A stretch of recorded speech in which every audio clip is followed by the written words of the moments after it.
according to Robert's Rules of Order. And so you would say you get this.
I know. Paying attention to what I just know I better get home and watch the Super Bowl.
me, are you? We'll see. See, that's my computer. Oh, Oh, here we are. Dude, 90% chance of rain on Monday. Rain is okay. 50, 40 All right, rain. there you go, sir. Thank you. Thank you. Are you my baby? Get one. I have not. So SPJ. No, I mean, I'm gonna see the denial thing. Oliver. I don't pay attention to the snow, just see what happens when I can get home. But you know, if I'm just gonna go stuck somewhere. Invalid password. Yeah. It's supposed to be. This is for the week. That's crazy. I'm gonna be on a flight for SPJ, Maryland. Vanessa jumped in. Hey, Chris, your dad has already specific email and text saying, plan on postpone and delay out of Chicago. Really? Yeah. That's your layover. Okay, problem, we right? can get that. 7.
Saying nobody. Let's call the meeting to order and welcome. Thanks for coming. Thanks for being on time. And Lynn, would you please do the roll call? Yes.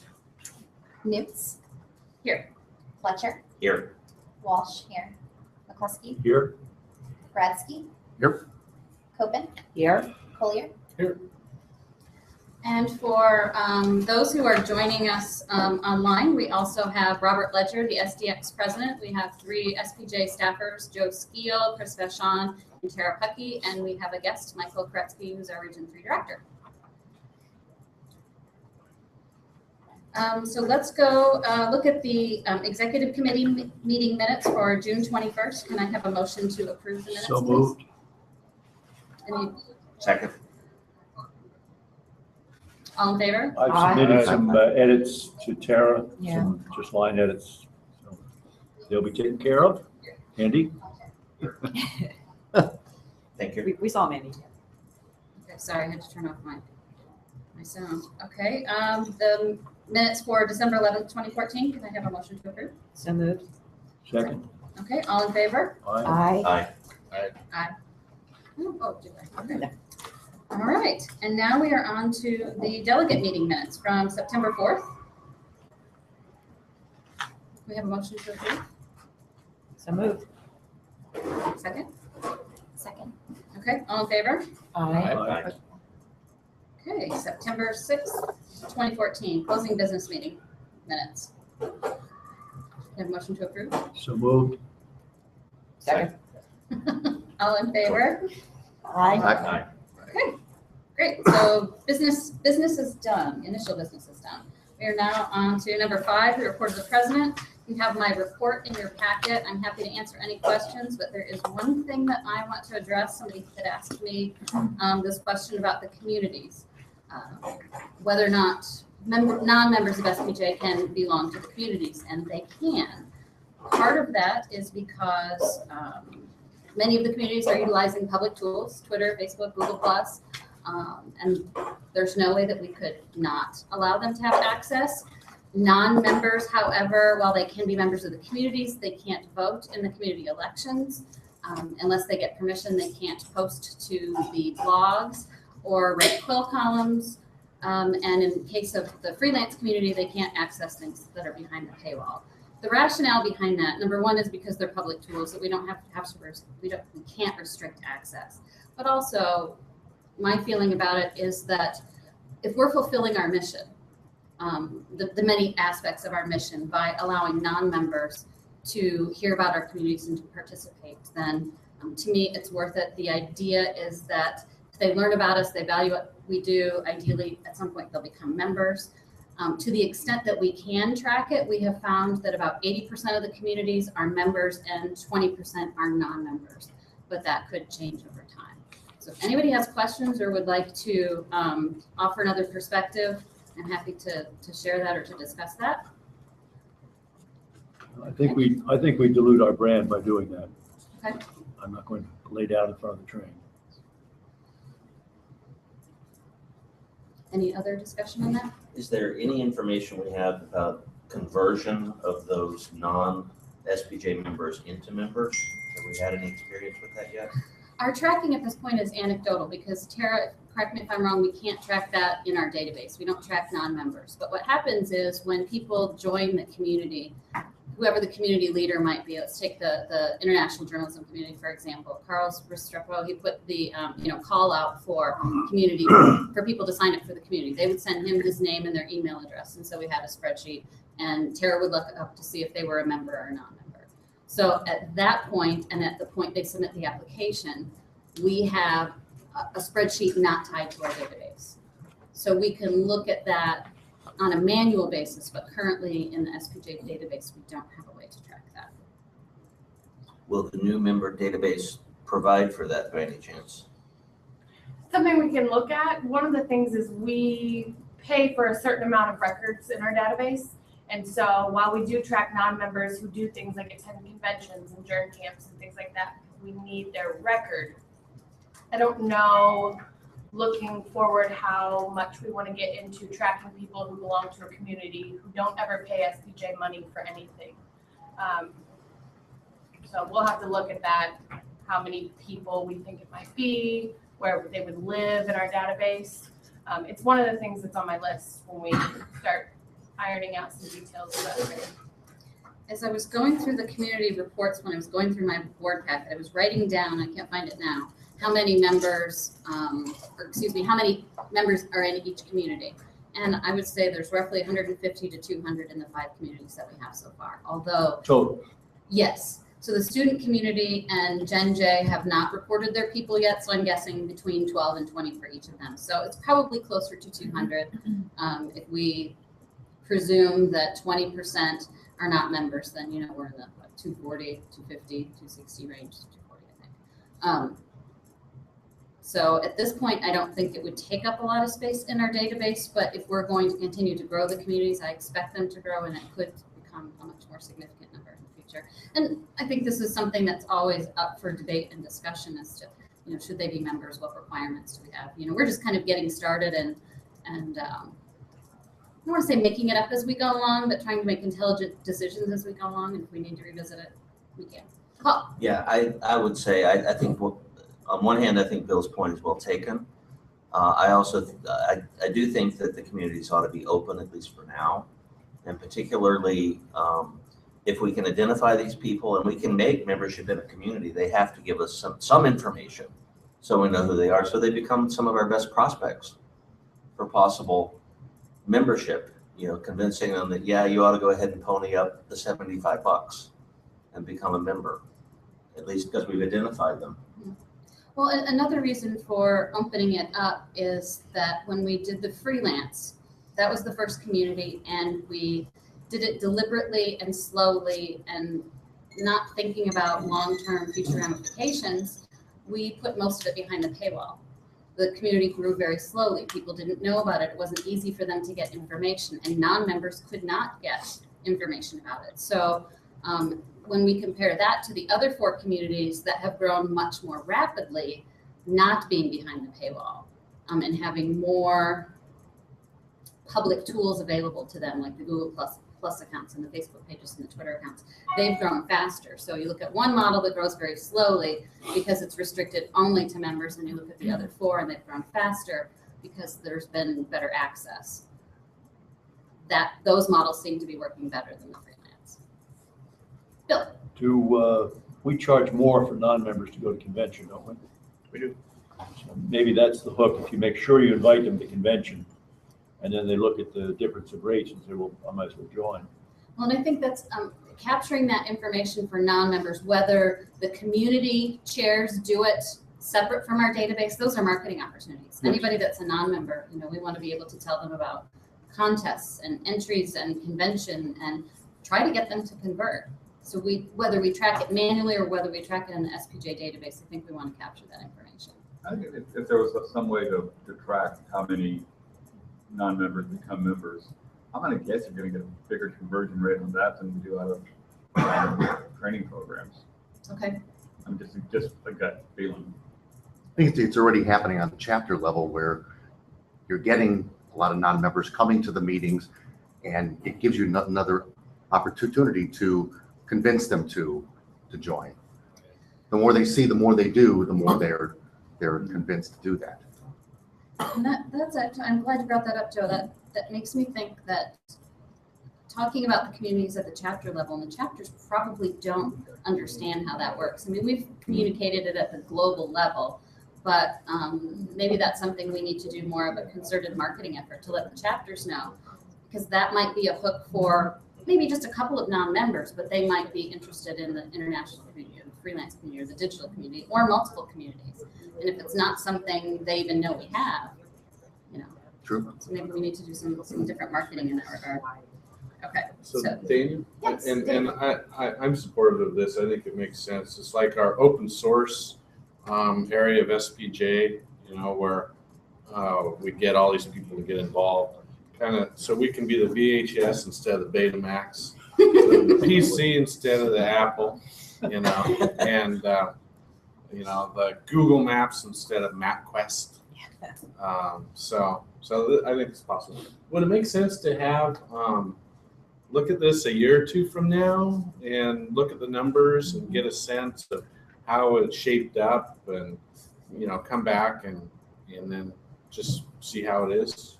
That is an excellent idea. I like that. As in putting it in Tara's annual review stuff, or whatever Joe would do for Well, Tara's. actually, we have, Alex Veneman is the community coordinator, and he is Oh. very proactive, and he loves digging down deep in this stuff. That'd probably actually be a really good task for him. Alex, if you're listening, add that to your to-do list. But no, we have the resources to do that without adding to staff time. I think that's a great idea. We should reevaluate. Yeah, I think if echoing Dave, I think a year is probably best, just because, I'm a member of IRE, and I will say, for me anyways, going to trainings and all of that stuff, it's very, very nice, but it's hard to get away, especially if you're a working journalist, and especially if you're in the TV end of stuff. You just can't, it's hard to get away from stuff. So for me, being able to log onto a website and download something and kind of self-teach myself is actually provides the most benefit to me. And I think you'll run into a lot of people that kind of do it on their own time, that kind of thing. With IRE, you have to pay for that. That's why the membership is so valuable. So I think it's great to reel people in, but then to have them actually pay to be a member so they can actually log on and get that, I think, is a reason why we'll see more people maybe paying for SPJ membership. Well, and I do think, like the freelance model, we can add some features behind the paywall. The freelance community, for example, we just finished, or in the process of posting our second freelance digital resource guide, and that's only accessible to members. So that's kind of a similar tool, but the communities would have that. Other communities would have that option too. Okay, great. Also on the president's report, Yes. kind of related, there was reference to having non-members, perhaps from the other journalism organizations, be members of SPJ committees. And I'd like to hear other people's thoughts on it. Again, I think that's diluting the brand. I don't necessarily disagree with that, and that's an idea that we're just trying to flesh out. In fact, Joe Skeel, Paul, and I talked a little bit about it yesterday. In order to improve diversity in our organization, we need to improve diversity at all levels of the organization. And Joe originally suggested last spring or last summer that we invite members of like NAJA and AAJA to sit on the diversity committee, for example, because we don't know what we don't know. But Sally Lehrman at one of the SDX board meetings suggested, well, we should invite them to join other committees. And I was having a conversation with Amy Tardif at RTDNA, and they're doing something a little bit different. So it was really just at the idea stage. I'm open to whatever. We just know that we need to improve our diversity. Perhaps it's they serve on our committees, but we give them a discount because they belong to multiple organizations. We're really just sort of at the brainstorming stage. How can we improve diversity? What makes sense? Should they be members? Should they not be members? Obviously, the ideal is that we would like them to be members. Chris. To throw into the brainstorming bucket, we have a lot of members who have memberships in these other organizations. So they already are SPJ members, but they would represent whatever NAJA, et cetera. So maybe throw in there how to reach out to SPJ members who have dual memberships and invite them in. But I think you'd be surprised at how many already are involved. We just don't always know what other people's memberships are. Do we have any tracking devices to know that? No, and if you start to track it, which I don't disagree, it'd be nice to have, keeping it up to date is the other challenge about, if someone drops a membership or someone adds a membership. So it becomes a yearly way to do it. But I'll just put a plug in for the awards committee, which is a first, I think, for us, for the New America Award, where we made the decision to go out to a number of those other organizations to help in the judging, because that was, it was just a wise thing to do, because New America awards reporting in diversity all across the board. And I think we've enlisted 6 or 7 different organizations. Yeah, that was impressive. So that's a nice connection, beginning link to try and build on a foundation. So excellent. Are we allowed to bash against our membership list, the membership lists of the other organizations that we do work for, do admin work for? We are not allowed to do that by contract. We could ask if they have interest in doing that. We can't do it without their approval.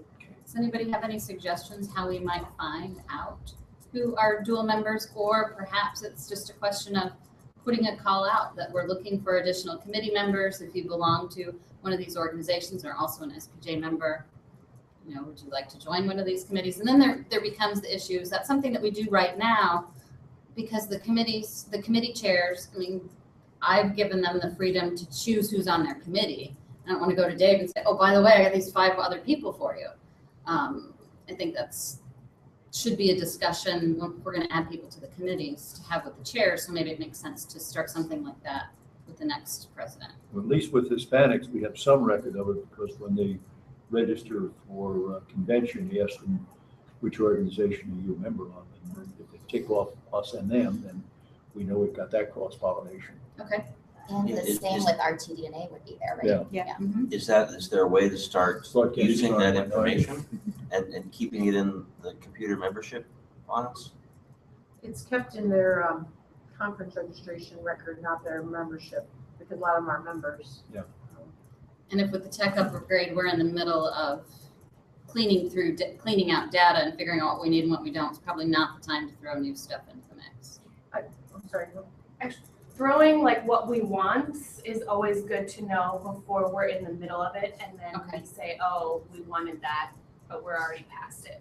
So I'll add that as something to when we get down into the weeds. Okay. We can look at it. Because if you think about it, if we have that information, and we do, because of the conference registrations, you have several things going on. Is you have somebody who's got dual membership, or maybe even, if you go back to Anaheim, membership in all 3 organizations. But if we know that, they're also coming to convention.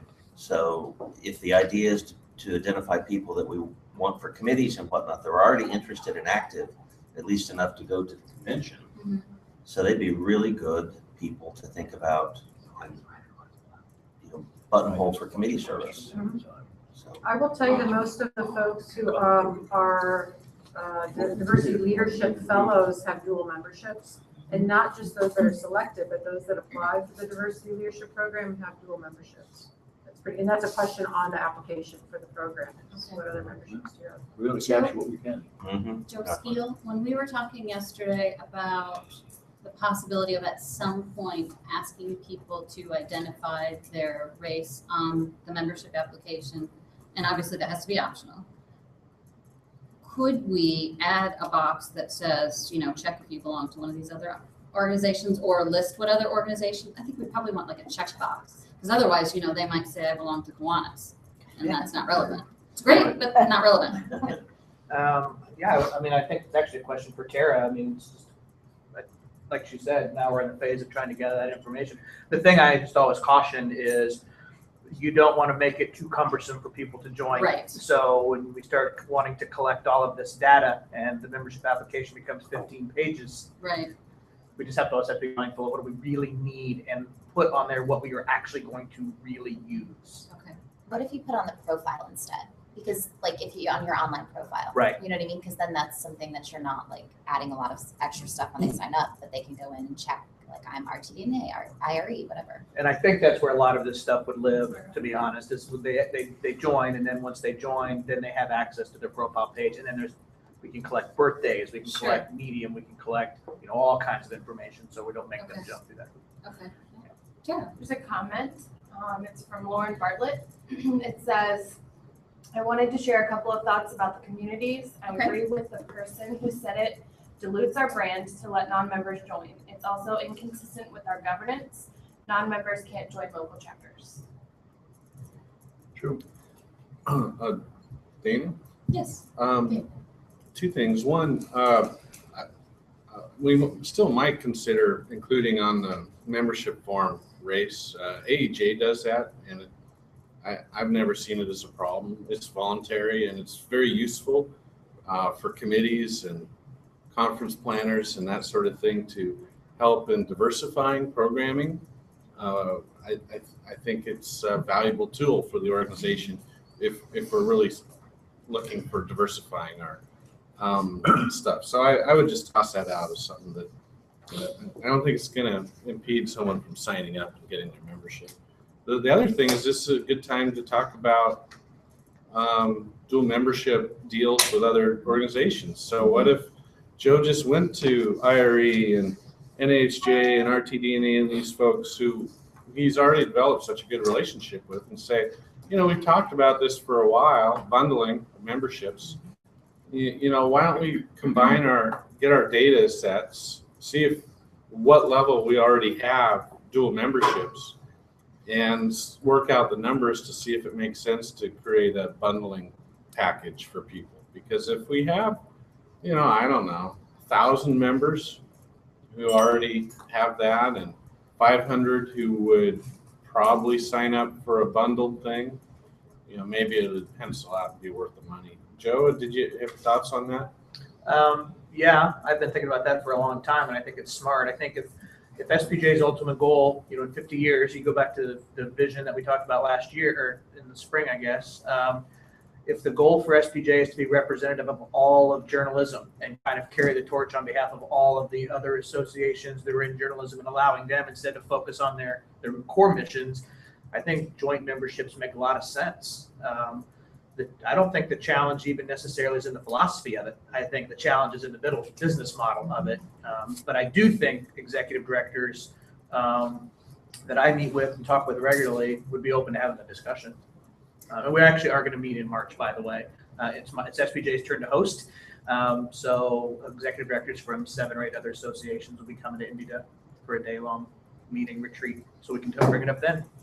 Yeah. I would like to address Lauren's comments about the governance issue. Non-members aren't part of our governance, but at the same time, non-members often participate in local chapter programs. Happens all the time, and that would be similar with the communities. At the same time, many chapters have Twitter accounts, Facebook pages. National has a Twitter account and a Facebook page. And we allow non-members to do all of those things.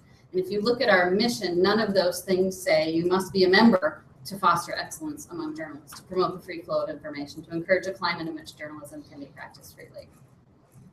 And perhaps this is a discussion we need to have with the full board. I would just say dual membership would be fantastic. I know I'm one that's a member of like a lot of different ones, so it would save me money.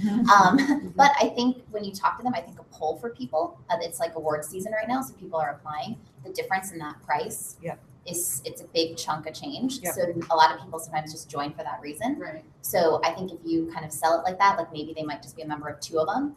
But hey, you know, you might apply to these. It's going to save you whatever. And I'll add to that on student membership as well, because I know since RTD&A just started its own student contest, the price went through the nose because the price differential for members was $10. If you were not a member, it became $75. And the incentive or a reduced price would have helped us tremendously. We paid it, but it was, I don't know that we're going to be able to pay it again. And I think students would be inclined to probably join if they could join multiples at discount. So I would throw that in there as well. One thing I want to bring up, but don't want to spend a lot of time talking about it, is as SPJ moves more, and if SPJ moves more into this model where we're developing relationships with other groups and we're having these business partnerships with other groups, one of my tasks is always going to be to make sure we're abiding by the laws of things such as price fixing, collusion. Trade associations have to be very, very, very aware of this sort of stuff, and they're not allowed to talk about certain things behind closed doors among meetings of others because it comes off as entire industries price fixing and that kind of stuff. So as we talked about developing partnerships and business partnerships and all these things, just always be aware we're dipping our toes into a whole other area that SPJ needs to really be watching. So my radar is up on that stuff, so I want to let you know, but we always have to be mindful of any potential limitations as well.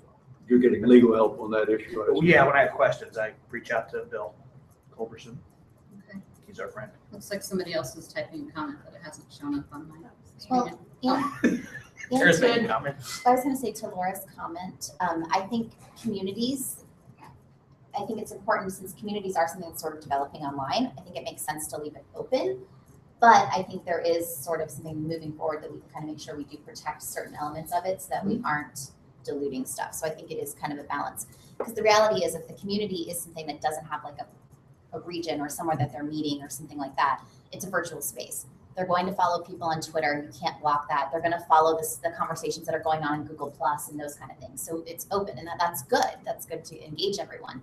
But then to say, okay, if you want more information or if you want to watch this webinar, the price difference might be there for members, non-members, or it might be available to log in afterward to view just to members. So I think if we do that balance, I think you're kind of keeping both people happy, or both, you know, both And sides of the coin. you said people, unless only members of SPJ can actually vote on community Correct. leadership, correct? Correct. So in a sense, like a chapter, like people who may attend a chapter event can attend all they want, but when it comes down to governance or doing things on the board, they can't do that unless they're a member. So Right. that wall still exists, right? Yes. Okay. Yes, that's true. Well, Bill, On another matter on the president's report, Yes. I know you've talked to Lori Bavinski about the shield law. yes. Do you want to update everybody, please? Paul, do you want to update everybody? I can tell you very quick and dirty, the shield law is not going to go anywhere. According to, this is Lori's recommendation and that of Baker and Hostetler, as well as some of the other groups that were working on it. The current climate, particularly since the Republicans control both the Senate and the House, the current climate is not going to be very congenial to even bringing it up. And in fact, their attitude was that it was so watered down last year, even if it had passed, so what? It wasn't that great. So just hold off and continue to watch it and look for the whole. There is hope for pushing the FOIA bill that made it all the way through and passed several hurdles until Speaker John Boehner just held it at the desk. It's the term that they use. It just somebody got to him, and so he killed it. The bankers. Or Yeah. DOJ too. Yeah. Both. Yeah, I mean, somebody got to him and it was taken off, and hopefully it'll come back because It's bipartisan. I mean, that's one where you don't get into the politics of it. The Republicans who are more interested, perhaps than the Democrats, in some of the national security stuff, look askance at the SHIELD law, but FOIA is not. Cuts across party lines. Thank you. Does anybody else have anything about the president's report? Well, I would just, I meant to do this before I started that portion of the discussion. I just want to take an opportunity to tell you how impressed I am with our volunteers, our staff, members of this board. People are engaged, they're working hard, they're passionate, and I'm absolutely astounded and amazed. And I just want to thank you all for your passion and your hard work. Makes what I do that much easier. And with that, Robert, would you give us your SDX report? We all report. I figured if I put it in writing, Lottie would just prepare all kinds of questions. No. I mean, most of it's fairly quiet on the foundation front. We're mostly just working towards the transition towards running the educational programming.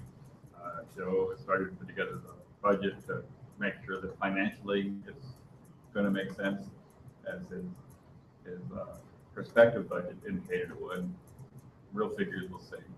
Our programming committee, of which Lynn is a member and Sue's a member, had a conference call, was that a week and a half, 2 weeks ago? 2 weeks ago. That kind of became more or less a brainstorming session, not focused on specific programs, but on needs. What's out there that no one else is doing that perhaps we can step in and start doing.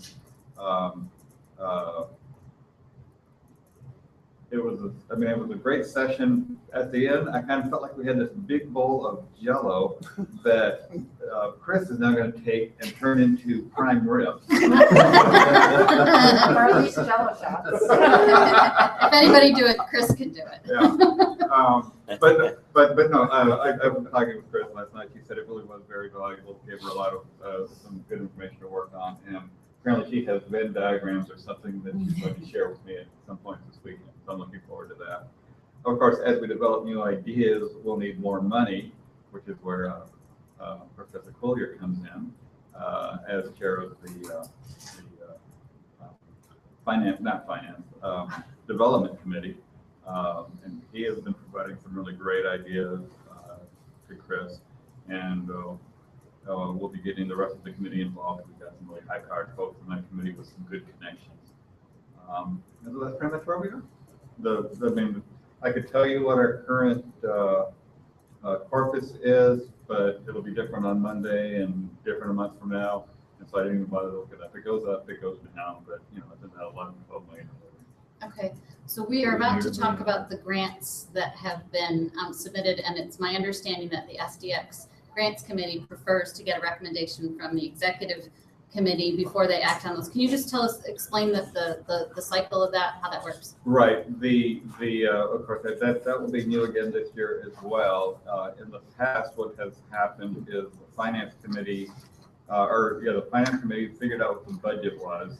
And then at the end of that, we figured out how much money we had to spend on programming, and SPJ would submit grants for all of the educational programming, plus independent SPJ grants like the ones that you'll be looking at here shortly, plus grants from outside organizations like SPLC, Reporters Committee, state FOI groups.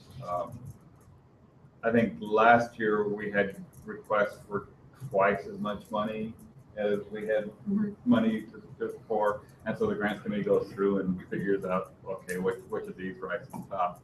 It'll be a little different this year because we will budget for those programs that have previously been done through grants, Journey Camp, etc. Training place. Training place, right, which takes in Journey Camp and a lot of others. And then, so there will be a smaller bucket of money for the grants committee to play with, and they will look at it. These grants that you're looking at would be in that, our request would be in that pool. Anything from the outside organization is going to be in that pool, and they'll just go through and figure out which ones make the most sense and how much money there is to spend. I do know, I can tell you that in recent years, pretty much starting last year, the committee looks more favorably on grants in which there is a multiple funding sources. So where For the- SPJ is not the sole funder. For the outside, particularly for the outside grants.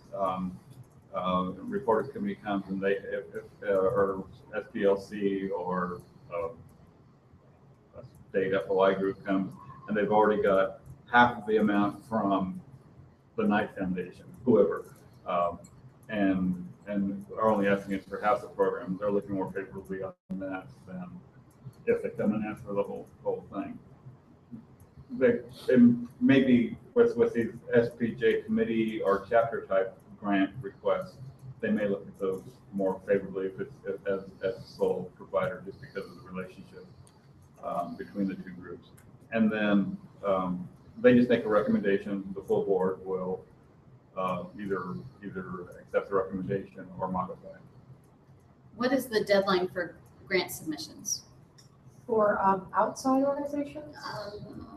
It's the same for anybody. Is it It is and it isn't. I mean, if it didn't, February 18th. February what? 18th. Okay. I guess what I meant was if a group within SPJ wanted to make a request and they submitted on the 18th, then it wouldn't have come to this group first. Right. That's the only step. Oh, It's not a right. required step, it's just a preferred step. Yeah. The overall the deadline is February 18th, because we do like to have your all's advice on SPJ grants. Okay. For an SPJ group, we did the same thing earlier. Sure. Okay. Anybody have any questions for Robert? Do you have a rough idea of what amount of money will be available to play with? I never know until the budgets are Yeah. done. Last year it was 30,000. And you anticipate less this year because of the? No, I mean that's 30,000 was how much was available after funding training place, etc. So I would expect it. I mean, it'll probably be in that neighborhood, don't you think? Well, That's the hope. according to the Yeah. prospective budgets, yes. Yeah. Oh, yeah. We won't know for sure until. That's the hope and the intent, is that none of the pots of money don't change. Yeah. The pots of money will change because the market will change and the value of the Right, accounts will change, right. but The amount is set by a rolling average for the last 4 quarters. correct. Okay. There are no questions for Robert. We are ready to talk about the grant request. I presume we probably want to do these one at a time. Does anybody want to make a motion on the first one, the Region 7 Fellowship? And then we can have a discussion. So moved. Okay. Does anybody have any questions about the Region 7 Fellowship that Rob has proposed? And Joe, you have an update, don't you? Well, first we need a second. Oh, yes. Could we have a second? Second. Okay. There was a question posed about the tax, the minimum wage standards and tax implications from Bill, both the fellowship and the Region 7 Fellowship and the Minority Fellowship. So I sent that same question to both Rob McLean, who's spearheading the Region 7 Fellowship, and April Bethea, the Diversity Committee Chairwoman who submitted the Minority Fellowship Program.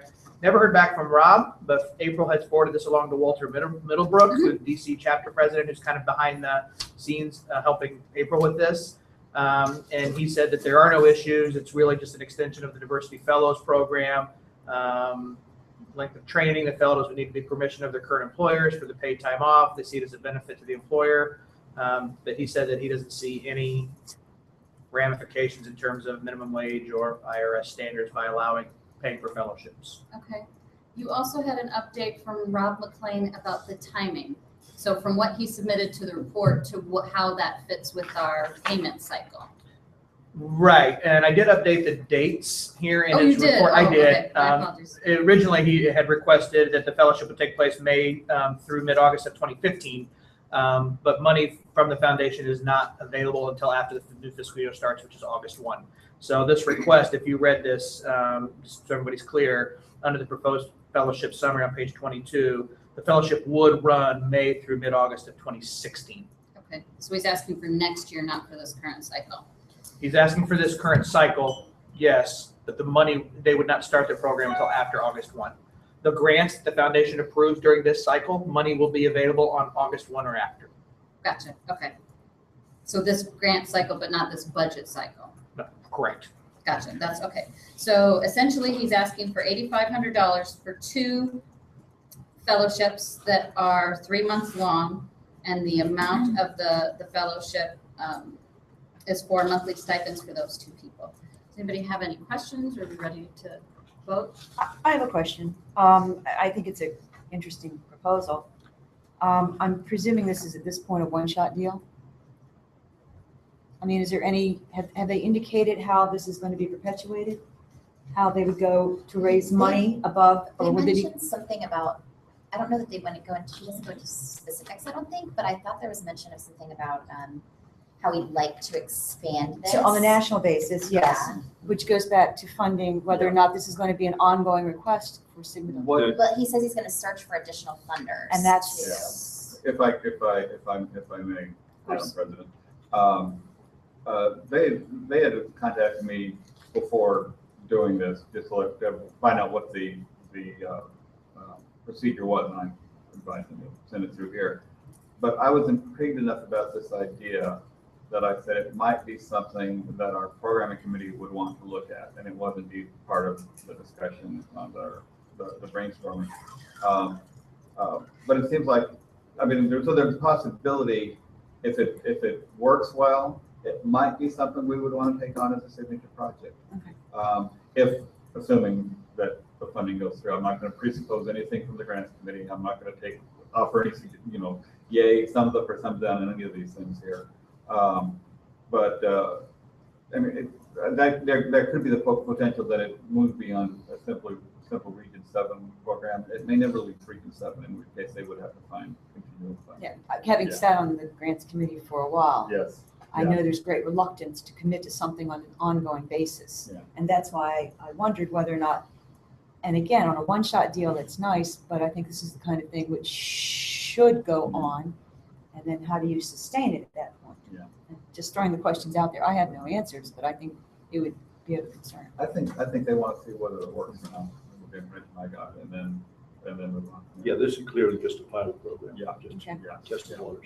I would encourage Rob too to look beyond the 2 organizations too, that I know he said specifically, Iowa Public Radio and Omaha Public Radio, but there's other Oh, yeah. nonprofits that I wouldn't want to discourage someone from, pursuing this if they had another nonprofit they wanted to. In fact, I would go one further, and that would be to solicit organizations Yeah. to apply, and then basically, there are lots of organizations out there who would love to have this kind of manpower available to them.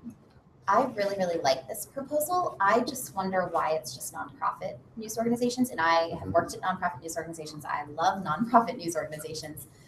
But, I think I would like to know why, or if that can be expanded to include other media organizations. Maybe there's a local TV station, maybe there's a local radio station, a I think local I know- paper. I think because, again, this goes Yeah, sort I of to don't the know. internship questions that we are starting to look into, is that those who are on the profit-making side, I think the argument would come in, they have the means to provide payment, which they're either supposed to provide anyway, or credit, where nonprofits they're marginally. I don't agree with that, but I don't.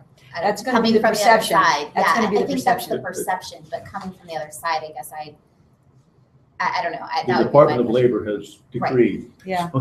That's the deal. Well, I know, that was my next question too. I know, like, at the station I'm at, if we have an intern, they have to be paid a certain amount Right. now, and there's all this legal with that. So I don't know if that's why we're leaving it to nonprofits, that would make sense to me. But if it's just because we want to give the impression that they maybe need help more, in some cases, that's not the case in some Some of are these wealthier local than others. Yeah, markets. I know. They I think Rob actually is have a just- lot I of think money, Rob is just so. trying to limit it to, Okay. this is the proposal, this is what they're Yeah. looking to do, because I think you're right, the insurance issue would come up with them too.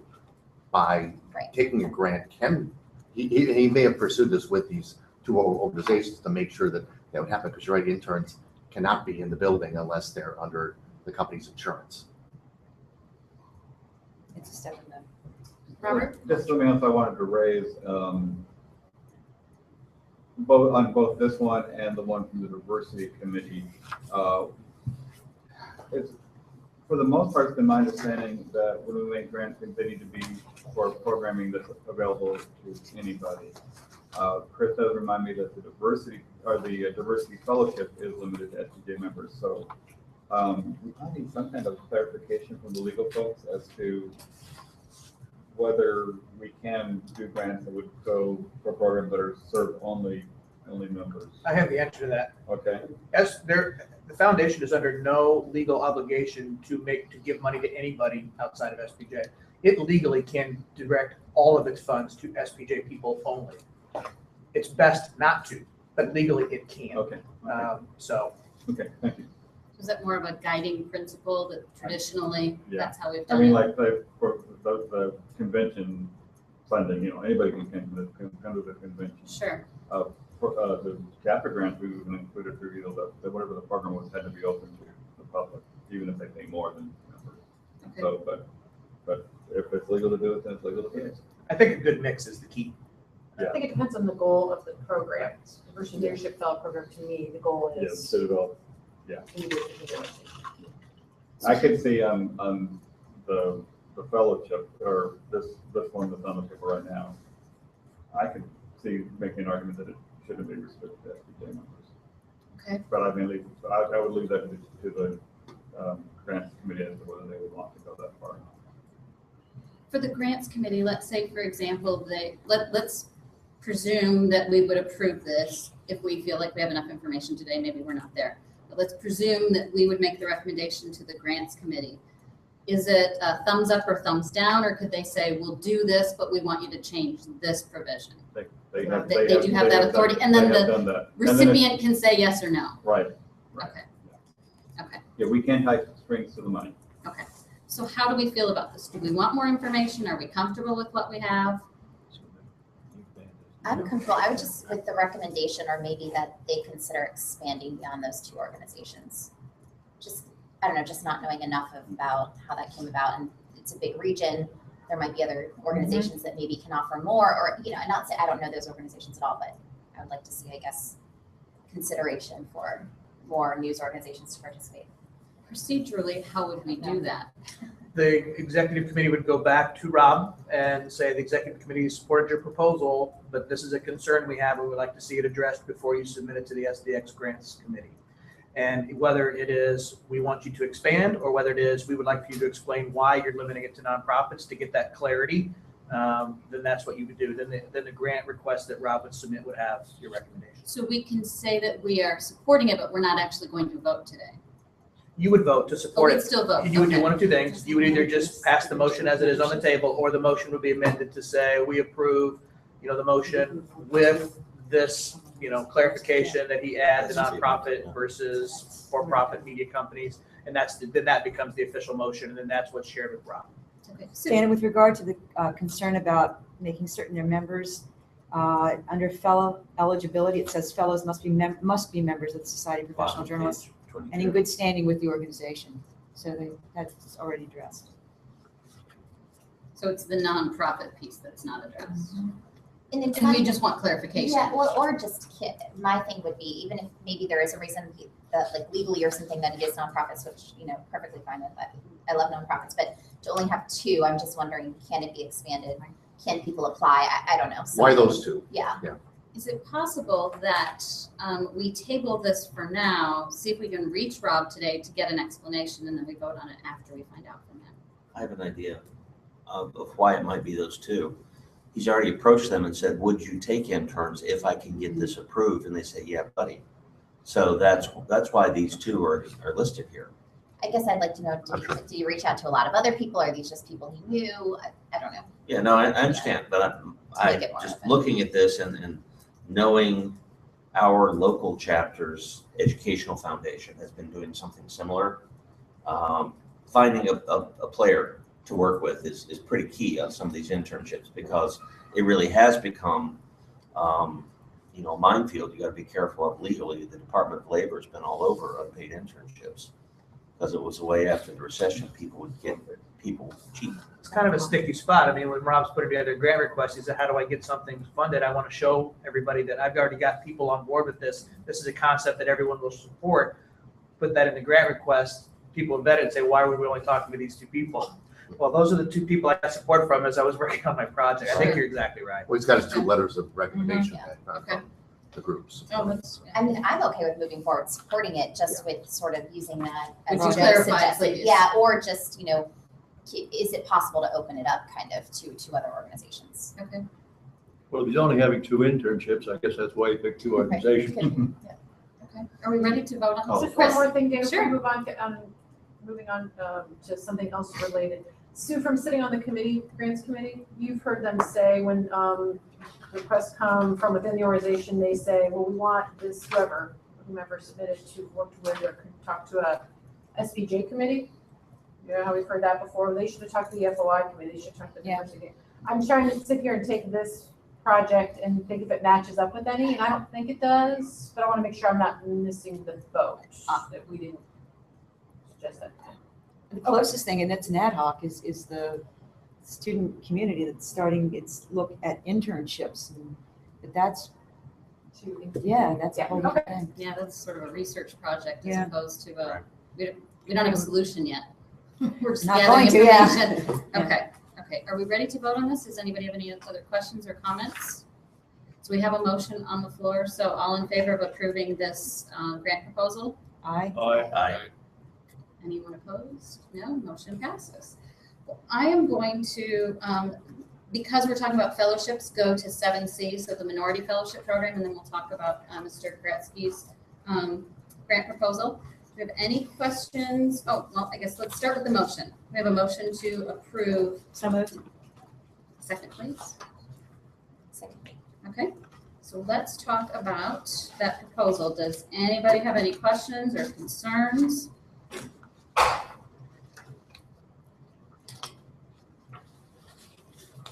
Chris, do you know if this has already been submitted to SDX, or are they waiting to hear from us before they submit it? I mean, that's just a detail. It is not. It has only come in this form so far. Okay. Does anybody have any questions about this? Concerns? This is a 2-year commitment. Sue, would that be an issue? No, I think it's the same thing. I think this is a terrific proposal, and I love that it would be named for Reggie. Yes, I do I too. really do. I do too. Even more reason to honor, find a way to sustain it over the long haul. That would be my only concern. Sure. Okay. Well, are we ready to take a vote? Everybody in favor of this proposal? Aye. Aye. Anyone opposed? Motion passes. And when Mr. Koretsky returns, we can look at his grant request, the retired and wired. Good timing. There he is. Perfect timing, Michael. We are ready for you. Would you like to can you just give us a quick rundown? Well, I guess Want I'll to plug start. your video television? Or The head of the screen class. anyway. Hi. I guess to address Robert's point about trying to seek alternative funding sources for any program, we are talking to Knight Foundation, mostly because they're in our neighborhood, so it's really easy to drive down and see them. The thing is, it's always hard to get the first funding because everyone wants to see, everyone else wants to see everyone else have funding. So, and the other thing about Knight that's interesting is they like spending $100,000 at one time apparently, and And we like spending about 5,000. right. And actually, I feel more comfortable with that because I don't want to put a grant proposal that's just going to disappear and not go anywhere. So we don't want to launch a big program right away. We want to launch something that's small and we'll screw it up and then we can fix it and then come back for more money to Knight Foundation or SPJ. We also want to create something that's more long lasting. Instead of, some of the smaller grants that come to SDX, I think, are one-shot deals, and I know that we don't want always to fund things that are forever and ever, but I would like to create something that maybe does. And if we do it right with this one time, it could work. And the idea came from Knight Foundation. We had gone to them to get funding for Right for Food, which is a program that SDX has funded before, and it's now in its 7th year. And they said, well, we'd like multimedia, new edge, cutting edge sort of stuff. So we ran this idea by them. They liked it because the other problem, I think, especially in SPJ, is that we have this constant tug and pull of how we're going to get new members and do cutting edge projects, but how we're not going to alienate the existing audience that we have, because most of our members are older. So the idea was to train older journalists to do this stuff. The training doesn't mean anything, it's just an exercise. So there are lots of smaller media outlets that pay freelance. They pay for words. They don't have money to pay for data visualization, interactive maps, things like that. We want to train journalists, retired journalists preferably, to do that work and then go to those media outlets and say, for the price that you would pay for a story, we will give you something interactive that's easily embeddable on your site to handle all that. And then you pay that under $200 to the reporter. And what you get out of it is something that's much stickier for your site, better for your SEO. And what we get is that we just train people to do journalism differently. Okay. For anybody following along or watching the live stream, and if you haven't looked at the packet, you can go to retiredandwired.org for more information. And some great graphics, of course. That's not you without a beard, is it? I wish. Paul.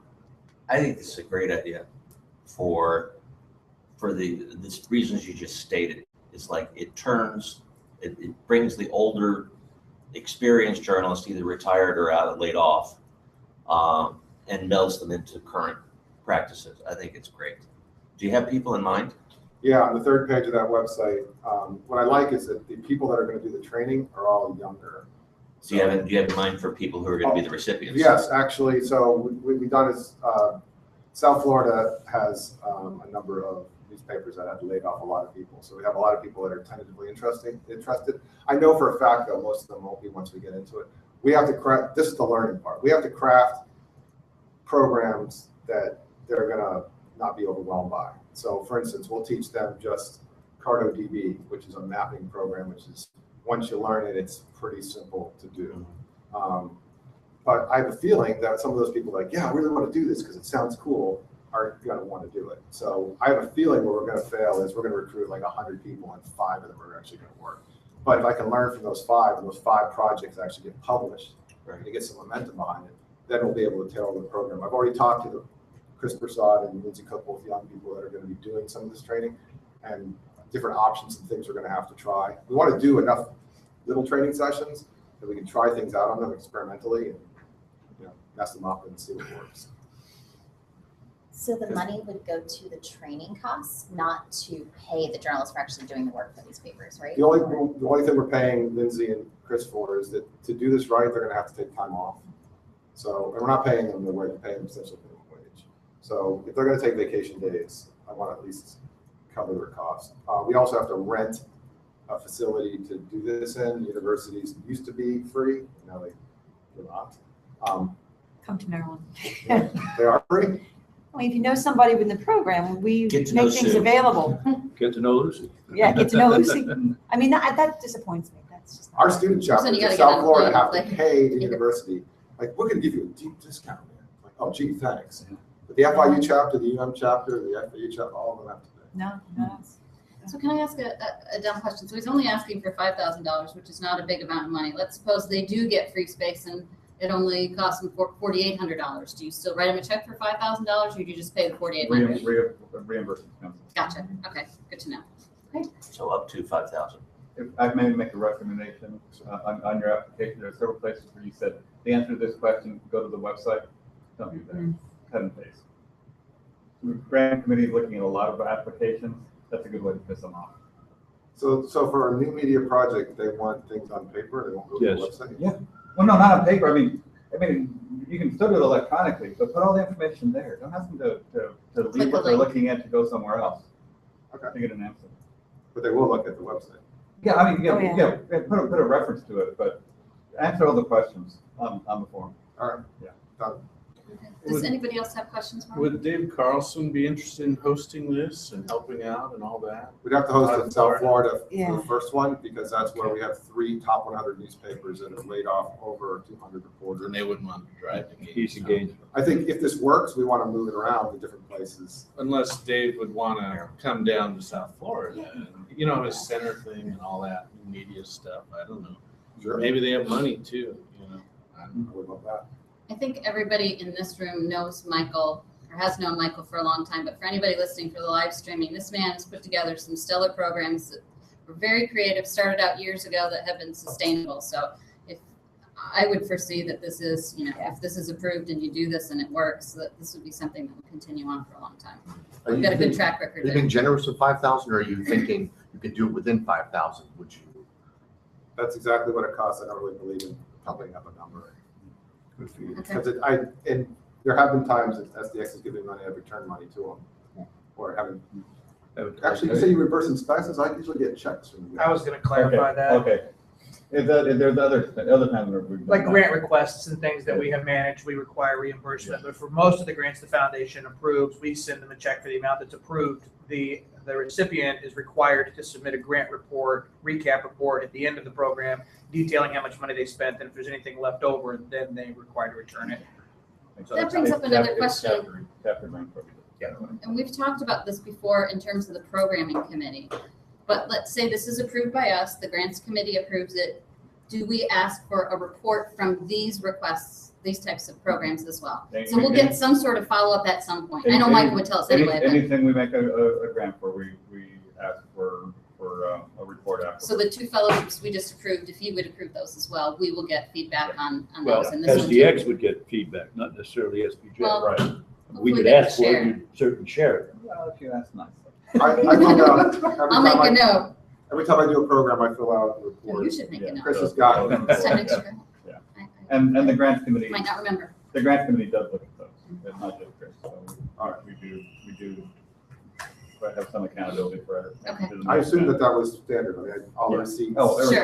everybody, yeah. Okay. I move to approve retired and wired as proposed. Awesome. All in favor? Aye. Aye. Anyone opposed? Motion passes. So we have approved all 3 grant requests. Thank you for explaining that, for You're answering the questions. Appreciate that. Okay, so now we are on to the fun discussion items. And before we get there, I would like to take a 10-minute break. That works for me. And I'm first in line.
So we're on item number 8, discussion items, and several of those are pretty big things that will probably require some lengthy discussion. I could be wrong, but the one item on there, which I think would go pretty quickly, is the online LDF job auction. Joe Steele, could you talk about that? Sure. I just wanted to bring forth the idea to the exec committee about an addition to the LDF auctions that we do now. As you likely know, we have the silent auction at the convention every year. And also at convention, we have a live auction, which actually raises the majority of the money for the LDF fund every year.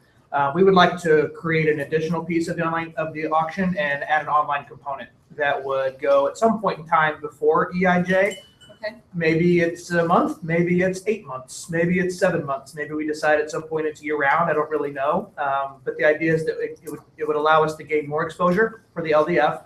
It would allow for people who can't come to EIJ to participate in supporting the LDF. So I think we think it has a lot of benefits. We still have some questions that we would need to research. You know, what are the items that we would put on there, those sorts of things. But really, it was just to come and gauge the temperature on how the group felt about doing something like that. Assuming we can do it. I love it. And I think part of the reason I really want to see it go is because the LDF auctions, live auctions, have not been bringing in the kind of money that we know that they are capable of bringing. By putting it online, you open it up to a much different audience and hopefully a little bit more competitive. That might mean bringing in better items as well. I think this is a win-win all across the board. Do you have a sense of what the cost is? Because we'd have to go through a vendor to provide the platform. We would, and they're all over the board, and that's a lot of the research that would still have to be done is what makes most sense for us. Some are free, and they provide you the items to auction off. And so you only pay if somebody buys the items. Those items are generally Mediterranean cruises, like really high-end vacation packages that I'm not really sure is the best fit for SPJ's auction. So if we want to put up our own items and really control it, we would be paying a fee for that. So we would research all those costs and make sure that it's not going to lose us money. We wouldn't invest much for sure. So at this point, this is just an item for our information. Are we taking any action today? I really was just coming to gauge the temperature, and if the group is up for it, we will pursue it. And It's we'll worth researching, sure. Yeah. Okay. Bill? The online auction would be completely separate from what happens at convention, right? Correct. It's not like the people at convention would bid against online. Okay. We did talk about that. Do we make the silent auction an online/silent auction where people would all be bidding on the exact same items, whether they're in person or whether it's online? But I'm not sure we could manage that on site and keep track of all that. So essentially what would end up happening, Bill, it would be an online auction where the items are on display at convention. And I think we've seen, I don't know about you all, but a number of organizations that I remember of, like SPCA or something like that, they've taken to doing this. It saves them on costs without having to I'm not recommending this, having to go to a hotel and do the whole thing. I mean, they all started to go in this direction. Is this something that Abby would research? correct. The award She's already started. Okay. I wanted her to do some research to make sure that it was even going to be feasible. Okay. And we have enough research to show us that it will be feasible. Okay. But then before we decided exactly what we wanted to do, I said, stop, let's make sure leadership's on board. And then if they're on board, then we'll go back and really dig down and come up with a proposal as what we think is going to be best. Is this something that would require full board approval in April, for example? I think that's up to the group. I think you tell me if you just say, hey, we found something, we like it, we support it. If Joe, if you think it's feasible, then let's do it. Then we can do that. If you would feel more comfortable with the board weighing in on it and having conversations and discussions about it and getting the actual proposal, that's up to you. It could be ready by April. Yes. We wouldn't launch it most likely, before the board meeting, because now it's the timing of how long we want this thing to last, right? Sure. If you leave an auction open for 6 months, I think people are excited about it in the beginning and then forget about it and lose interest. So I think there's that sweet spot that we'd have to figure out how long we want to leave it open, 30 days or whatever. So. And would it overlap or be prior to EIJ? Do you have a sense of what the timing might be, or? No, I thought about it ends before EIJ starts and it's totally separate, or the bidding closes the exact same time as when all the other bids close, and so the auction ends at the same time. all those are possibilities. You can all disagree with me if you like, but my sense is based on this particular board, not just this group of people, is that they would want to offer some input and may have questions. Does anybody disagree with that? So with that, I would ask you to provide a proposal. I do like the idea of year round too. That could be, I mean, items could be up there for 2 weeks, a month. The more the merrier. Right, and just so you have one that every do one for a month, then take a month off, then launch another one for a month, and then take a month off. As long as we don't, that doesn't put us in the online auction business as opposed to the journalism business, but I suppose if it makes us money, right? It's raising money for the legal Okay. defense fund. Oh, there you go, okay. Or maybe we have one for the legal offense fund. Do that too. Or both. We could, well, and that's another thing to consider. Should this be for the legal defense fund, or is this a new initiative that we could launch for the advocacy fund? I mean, it's a conversation to have. Sure. That's the We proposal. want to go online and raise money. And this is our avenue to do it. Has this been vetted with the LDF committee? No, I mean, not formally. We've had conversations with them in the past about should we try something, but they're really actually not involved in the LDF auction at all, that's just the way it is. Yeah, and I think once upon a time, sometime within the last year, somebody suggested that committee actually could be disbanded because they don't really help with the auction. In the auction part of it, it's still incredibly important to vet the requests. Oh, The okay. legal defense fund Okay. requests, and that's its main function. Oh, That's yeah, the yeah, one that part, I'm sorry, I was Yeah. thinking auction items, no, okay. No, not to disband that, but wasn't there a separate committee or a subcommittee that was supposed to help with the auction, and then that just kind of didn't really happen? Right, it was we did not have engaged volunteers in the process. Staff did more and more of the work, and eventually it just became time, the functionality, staff just does it. Okay, So I'm not saying that we shouldn't, it would be nice to have engaged volunteers help with the entire process. But, we do a lot of stuff. right, Finding enough people who can be engaged in everything that we need is sometimes challenging. right. Tara, do we have another comment? I'm showing 3, but I can't. Yeah, I can't get to so, April said, thank you for your support of the minority fellowship proposal. We really think this will be a great project for SPJ. I texted her, just so you know. How she knows. I texted her and I said, we supported the proposal. I said, next step, SDX. And she says, please thank the committee. Well, the next sort of brief item is going to be 8B, which is handling of statements on international journalism incidents and issues. And I just wanted to reiterate, I've had this conversation with Jennifer and Joe, and we're all on the same page. Traditionally, in the past, SPJ has chosen not to speak out on international journalism issues, primarily because they're very complex. There are other organizations that are already doing that. In the case of Charlie Hebdo, that was a big deal, and we made the decision that we were going to speak out. We were fortunate enough to also have the international community who made a complimentary statement, which was really helpful. They actually had a member who is based in France, and she participated, or she included some comments in the blog post, which was great. So I just wanted to kind of put it out there that we're going to do this on a case-by-case basis. When it makes sense, when we feel like we should make a statement on international matters, we will. There may be some where we might defer directly to the international community and let them handle it. So I just wanted to explain that because that's not currently part of the new processes and procedures that Jennifer outlined in her communications plan. Joe and Paul and I talked about it yesterday, and we're going to ask her to add maybe a paragraph or so to update those to address international stuff. So anybody has any questions, comments, concerns? All right, checking that off the list. Now we have all this other great stuff.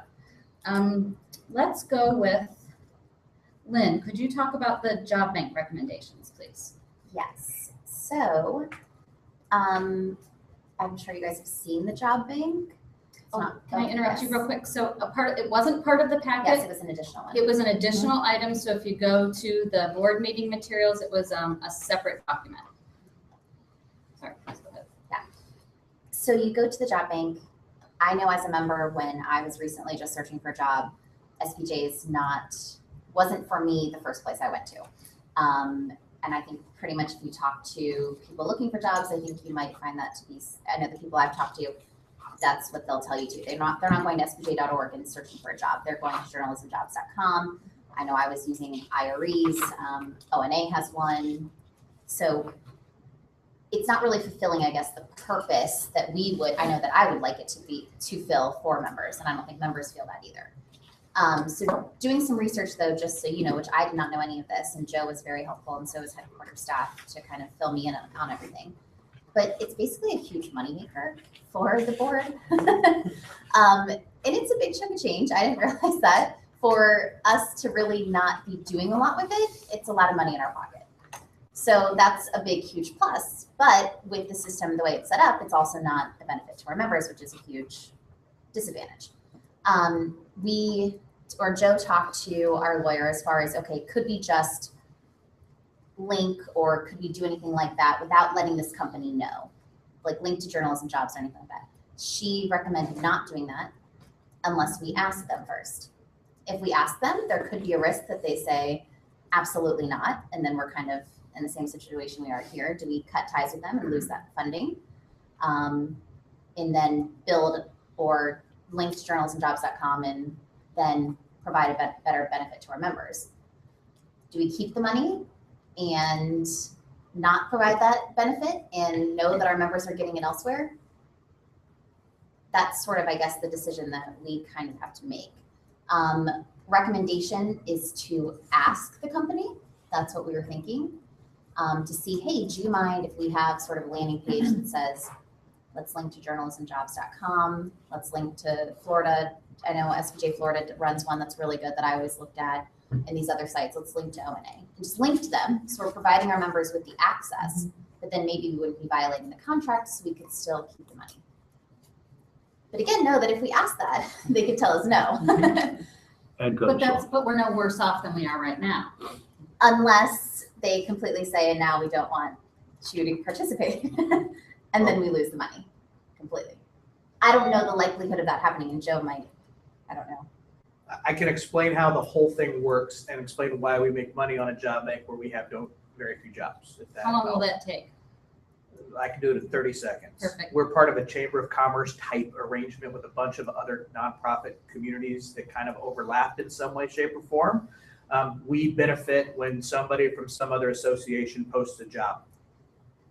So that's part of our 14,000. The 14,000 is our chunk of the pie for agreeing to be part of this large group.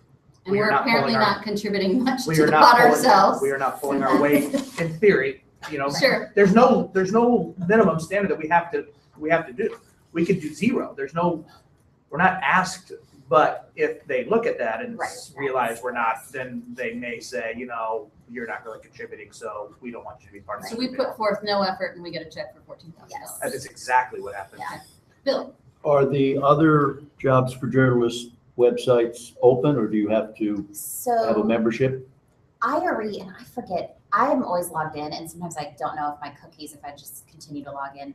I thought it was behind a paywall, and I think it is. I think it is. Yeah. ONA is not, is it?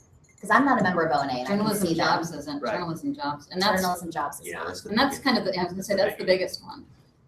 The Florida one is not either. It's open. If that being the case, it seems to me that this is a need that's covered and that SPJ doesn't have to cover. And if we could continue the same arrangement and just leave it alone, we're not doing our members any disservice and we're bringing in some money. Okay, Paul? I might take issue with what you said. I mean, this is like something out of a comedy novel, that we make all this money for doing absolutely nothing.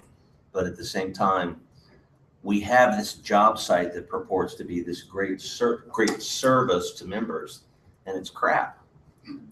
To put a fine point on it. I mean, it's not. It doesn't do anything. Whereas, you know, as you're suggesting, Lynn, the alternative, if we were going to have a job service, we're not going to be in the business of jobs because others have done it better. But we sure as heck can aggregate all the possibilities that are out there. And that is a service, seems to me. But 14 grand is 14 grand. I just think, you know, we kind of look bad when we have a crappy job board. Has membership raised the issue? No, but board, we, Because they it's don't brought know. up at the board meeting. I mean, so We, if we do our, hear it anecdotally. I think some people say, I joined for the job bank and it's no good and I'm not renewing my membership. It's not a lot, but we do hear it on occasion. I've had people on the job posting side say, my God, that costs how much? I'm not gonna do that. I can post it for 6 hours over here. What do we Robert? charge, 100, 200? It's $250 for a company to post, and we cannot get that any lower because it's run by the third party and that's their threshold.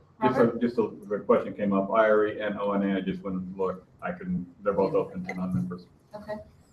So I guess the question remains, is this something that the board, as representative of our membership, wants us to spend time and money on? Is this important to us? So this is sort of more of a global question, really. So I do not think, and this is not any kind of knock on SPJ or anything, but I do not know that we can, because of how far behind our job bank is, become better than journalismjobs.com, or that we even want to put our effort into it. To me, I just think that we can provide so many other benefits to members that we already do really well that we could capitalize on. But that said, I do think, I know with Gen J members specifically, and when people are looking for jobs, they do constantly say, where can I look within SPJ? I never send them to the job board or the job bank. I send them to all the other websites. So it would be nice, I think, to be able to post those links or to somehow say, here we've contacted them. We sort of trust their postings kind of thing. Or, it might just be reaching out to ONA, IRE, and Journalism Jobs and just saying, hey, we'd like to link to you. Do you mind? I'm sure they wouldn't. But then again, I do, talking to our lawyer, they recommended we ask first, which then I do feel there is sort of maybe a big risk that the company then looks at it and says, you guys don't contribute anything, but we give you a lot of money. Joe, Maybe they don't care. I don't know.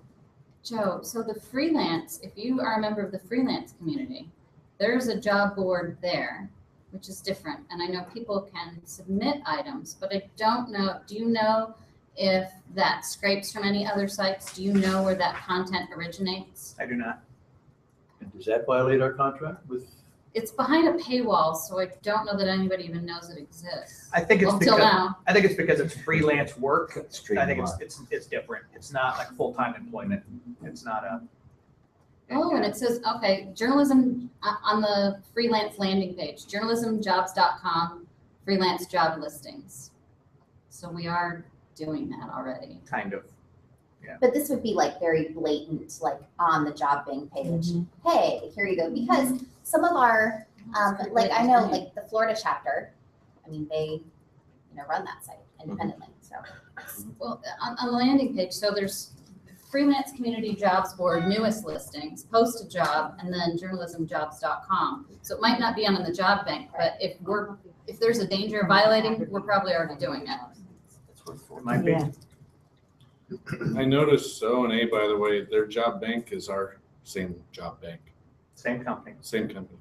The reason I think, and it's that SPJ will always struggle to have a robust job bank, is often when employers are looking for people, they're looking for people with a specific skill set. And SPJ's membership is totally broad. Right. So if they're looking for someone who's a really good investigative reporter because that's the hole they fill, they will go to IRE before they come to SPJ. If they're looking to improve the diversity within their newsroom, they can go to all the other organizations, job banks, and connections before they can come to SPJ. This is the one time, there's other times. This is one of the times where I think being the most broad-based association presents a gigantic challenge and a hurdle that we may not be able to clear. And because Journalism Jobs fills that function and already has done it well of being the broad place to go for all sorts of jobs, I agree with Lynn. I don't think we could ever catch up. So what's the will of the executive committee? What do you want to do? I think we need to take this back to the board and ask them, that's sort of a organization-wide question. Is this, do we want to be in the business of, updating that or not? This is something that when Dana and Joe and I met yesterday, one of the things that we got into is, really the executive committee and the board should be in the business of kind of setting policy for the organization and deciding at a higher level what it is we want to be. And the question here is, what do we want to offer our members and what kind of position do we want to put ourselves in? Do we want to be the aggregator of many different job opportunities that provide the best possibilities for our members who are out of work to find work? Or do we want to have a crap site and pocket 14 grand for not doing much? And clearly you can tell which way I think. But, I agree. This should be something that should be discussed at the board level. But also I think, I would be inclined to think we might want to provide some guidance or the executive committee's position on it, if others feel that way. Well, I think we'd go based on the recommendation, approve, deny, change. Tara? Just a thought to toss out there, because we have that kind of listing on the freelance site, is this something that Gen J could take on if we're talking about just linking to places within the Gen J community, however that's built? And it could even be set up as a blog post. Check out all of these great places you can find jobs. Oh, We're not technically having a done listing, post like that before. I think I've written one like maybe a couple years ago. but it could be a main landing page Yeah. there. I don't know. I could duplicate what's on the freelance one. If that hasn't gotten us in trouble, then Um, soon. Which is a nice idea, but there are enough people who are mid-career and beyond who find themselves looking for jobs at a point, and I like the money too, don't get me wrong, I like the money. But I think what's nice about our umbrella nature is that a variety of folks can come to us, and I see the value of the aggregator site, where you come to one site instead of having to Google a number of different places, or, talk to someone in your newsroom. Where did you go? If you come to, that if you go to SPJ, because we represent a broad cross-section, you will find each one of the links for those specific areas. So this is the sort of the rallying call. You want something? We again can help you all across the board. Is there anything like that out there? No. Close? I also Not that I like the know. money, There's but like a blog post once in a while, you'll see that someone writes for an organization or something that lists them, but there's not like a landing page anywhere that I know of. And that's exactly what we could be. I also like the free money, but I tend to agree with Paul in that I think we're doing ourselves a disservice, because I think it makes us look bad that we don't have our stuff together, especially if we're offering it piecemeal on community pages, which we could already be violating. But we need to decide as a board who we are, and is this something we want to spend time on? Joe?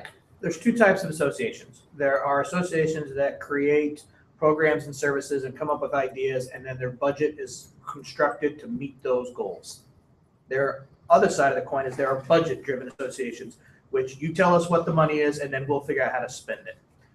What the question here is, does SPJ want to set priorities and have its budget reflect that, or does it want to find out how much money it has and then how it can spend it?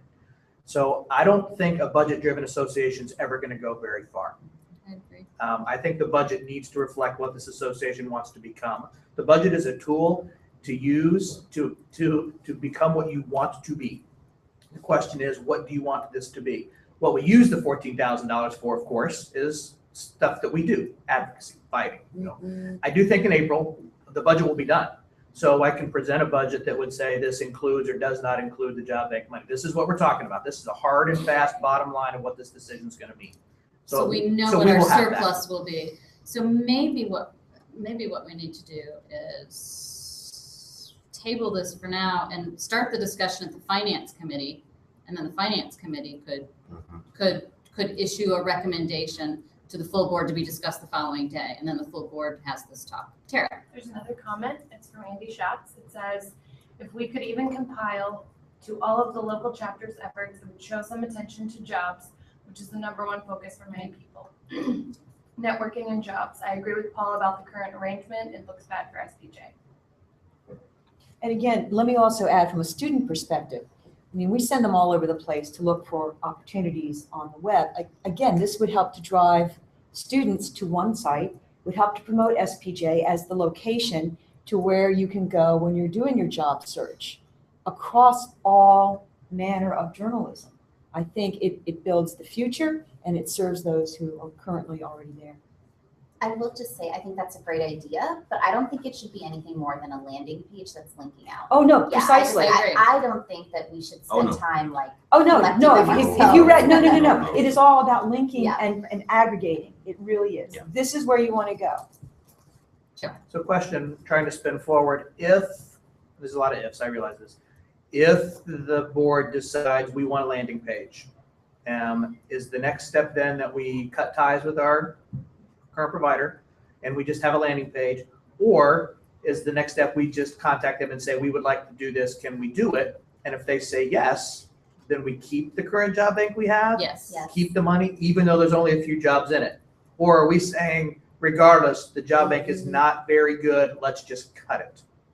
I think you keep it. Yeah, it's But just one that's- of But if it- many. if it- But I would ask permission, not If it's legal. forgiveness. Sure. if it looks bad, I mean, if it's not serving journalists, then it shouldn't be there.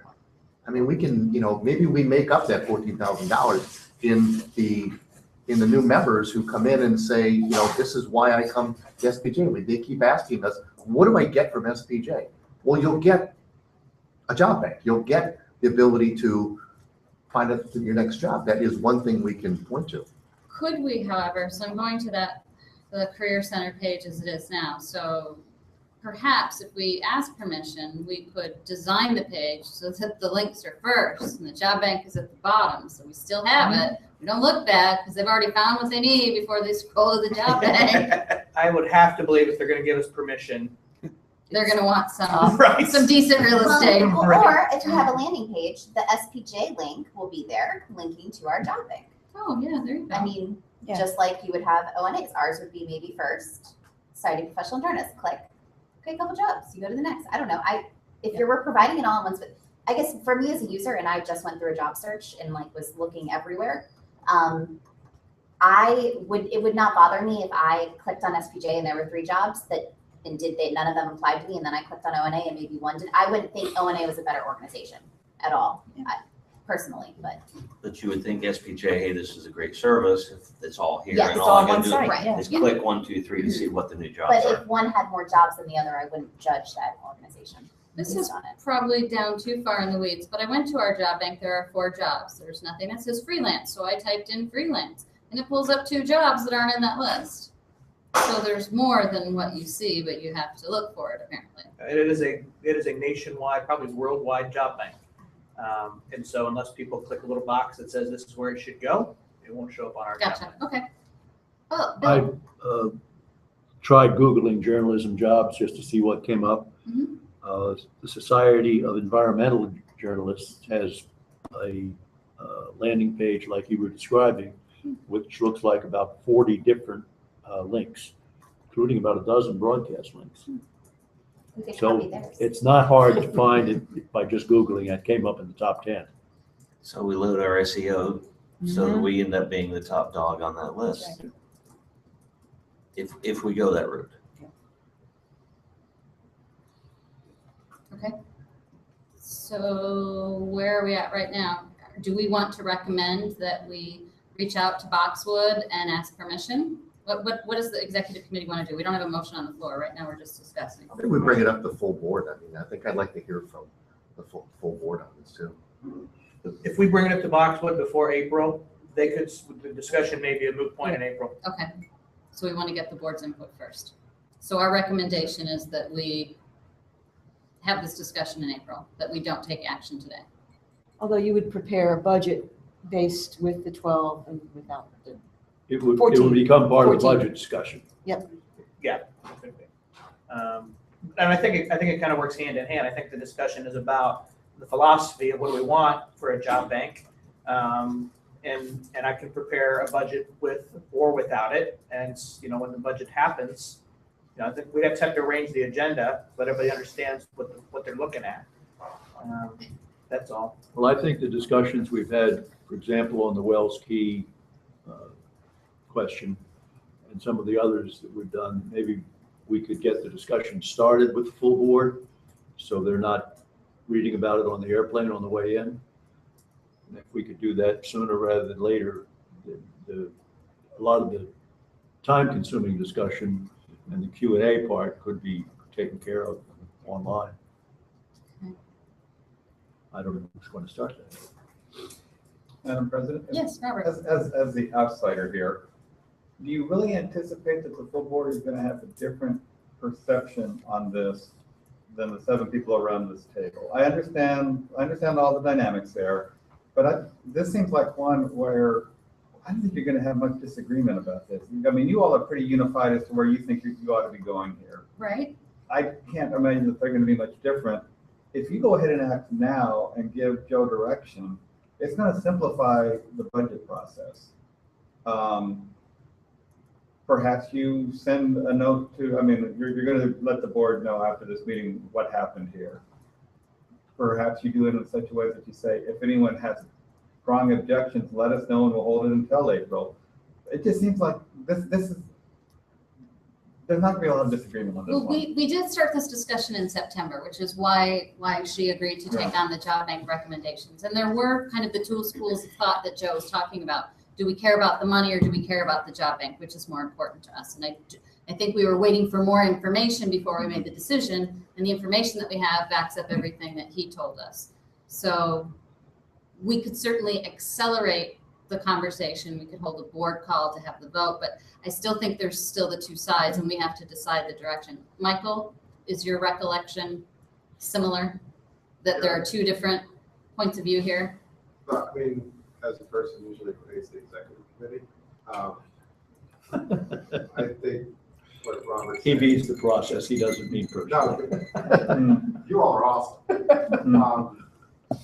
I know that as a regular board member, if I got an email that said, hey, we decided this unless you guys have objections and we can reopen it, is awesome. I think the complaints in the past were, this has already been decided and there's nothing you can do about it. So what Robert's is suggesting is different than mine, or I can file board members. I don't know if I can speak for all of them, but I think I can.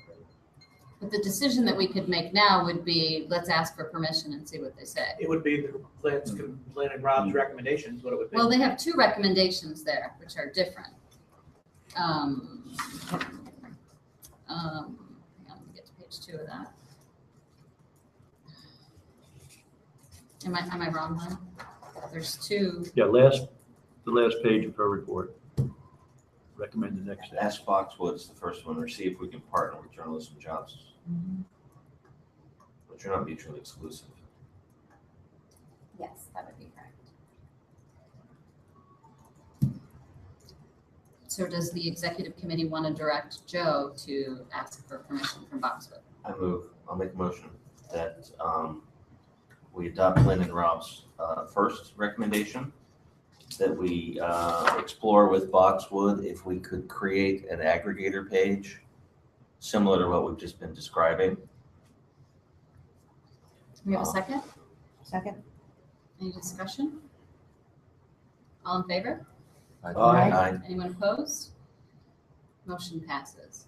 Before we look at the second recommendation, which we may or may not need to do anything with, I have emailed Billy to ask him about the journalismjobs.com on the freelance landing page, to ask him how it got there. Because maybe this discussion happened somewhere else, we didn't know about it, and we might already be in violation, but I'm just curious, how do we get there? And how can we use that hopefully to our advantage in the future? So I think Is the contract just not specific enough that you can answer the question just by reading the contract? The contract says that SPJ would not have anything on its own that would resemble the services that are being provided by them. Well, Yeah. so it's, what does resemble mean? Yeah. right. Is one link on one page resemble their entire services? No, we didn't create that. We didn't make that. We're just driving people there. It's a gray area, which is why we went to Lori. Good idea. Okay. What's the length of the contract? I actually think now it just rolls over like Okay. year to year. We've kind of we've reached that initial Yep. phase, and now it just extends each Okay. year. I think I'd have to look into Yeah, that. because that's something else that, I mean, this may be something that we decide today, and then it takes effect in 2016, Yeah. 2017. So The discussion on your second point, your recommendation might be moved. Well, yeah, but until, I think probably tabled or, Yeah. until, we learned something. because I think if they say, yes, go ahead, then I know I would be happy with that. But I don't know how everyone else feels like. Based on conversation, it seems like that would be the consensus. Well, it looks like we might already have gotten them to say, sure, you can do that, because we're doing it. We didn't get permission to do that. We That did. I can promise you. Ask forgiveness. So I would like to do things out of order, if Can I, that's all can right I for me. just one last thing on You this bet. topic? Can we tell Joe to prepare the budget as if we were getting this $14,000. And then if, as part of the budget discussion, we decide we're going to move away from the job bank, the 14,000, the Boxwood job bank, that, that we just have $14,000 less surplus. Well, Does that give him some guidance on how to prepare the budget?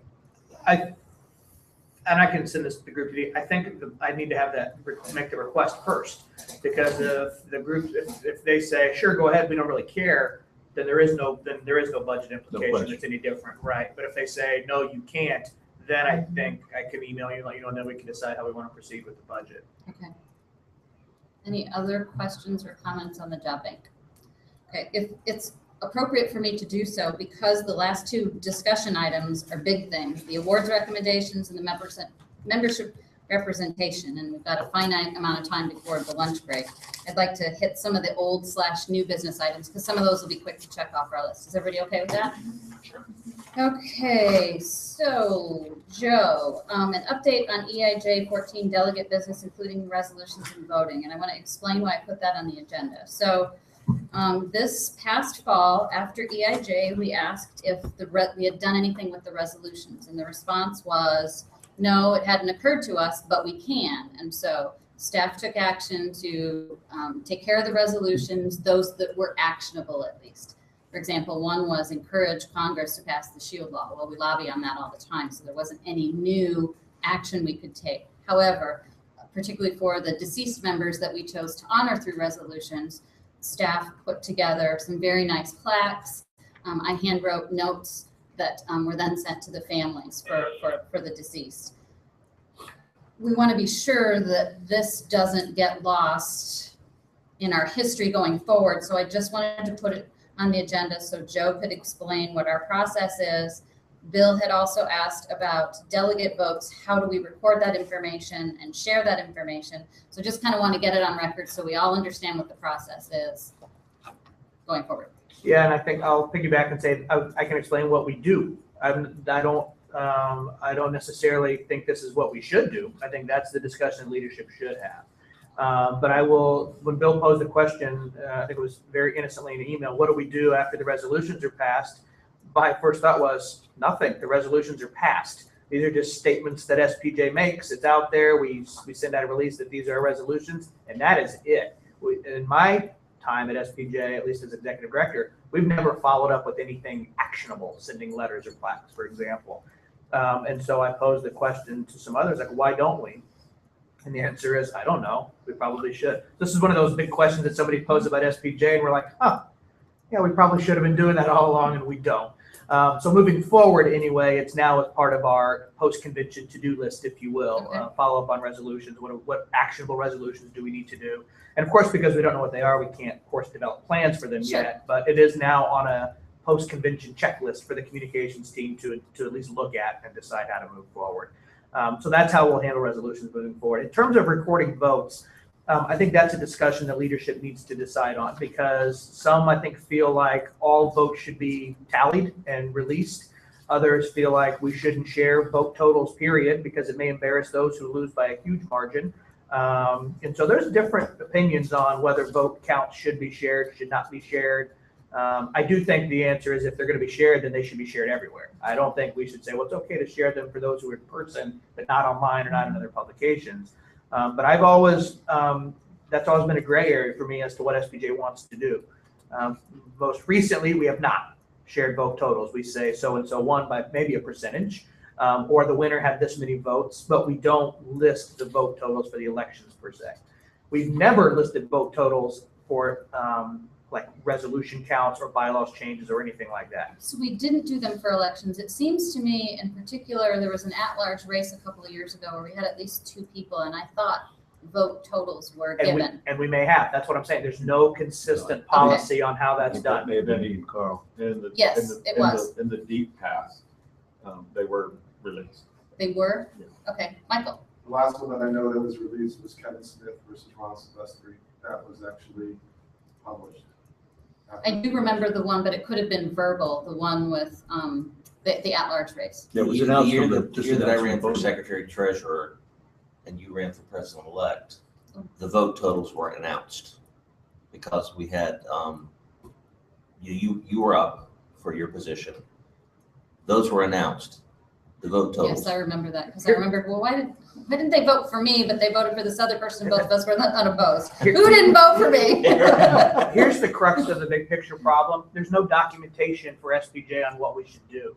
And so There's no when, guidance. so when a new executive director comes on board and they say, Joe, what do we do with vote totals? My answer is, well, let me see what we've done in the past. And if I can't find anything or it's not abundantly clear, then it becomes, well, what do you want to do? And then stuff gets squishy and gray. So I think what should happen here is that the board should discuss, what does it want to do? Like, how are we going to, this is part of the, how are we going to conduct our elections? It starts from the nominations for who do we want to nominate? How do we want to do nominations? How are we going to conduct our elections? What's the process for conducting our elections? And part of that is all vote totals will be shared and released, and that's part of the policy governing elections. And then having that document, so the next time somebody says, what do? We pull up the elections policy and we have it. And there's really two types of vote totals. There's the elections for the board seats, and then there's the resolutions. So, and they're done completely differently. And they could continue to be done differently, or whoever comes up with the recommendation and whatever the board decides to do, they could be exactly the same. It's up to the board. My guess is that based on our new tendency toward transparency and streaming video meetings and et cetera, that it is probably the will of the board and or our membership to provide more information as opposed to less. And if we've shared that information verbally in the past, we should write it down and share it for the world and come up with, what our policy should be. Obviously, that's not up to me to decide or even this particular body, but maybe we need to take a look at that and come up with some recommendations to be issued to the board in April for the board to decide. There is no elections committee, right? Anything like that? No, we have a nominations committee and then there's resolution. So. And the nominations committee is, in the last several years, been one person. One person with help. Should be codified within the bylaws. Well, it doesn't need to be codified in the bylaws. I think that I was kind of working up to saying maybe the bylaws committee ought to draft a proposal for April. Sure, yeah, I think some. This is the policy, it's not a bylaw. It's not a bylaw change. The bylaws you want. It's just an SOP. This is how we want to do things, and so we need to have somebody take charge of that and make recommendations for the board.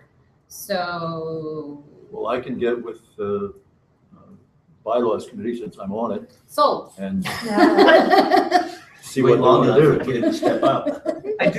Just make clear, it's not going to be bylaws. I understand perfectly.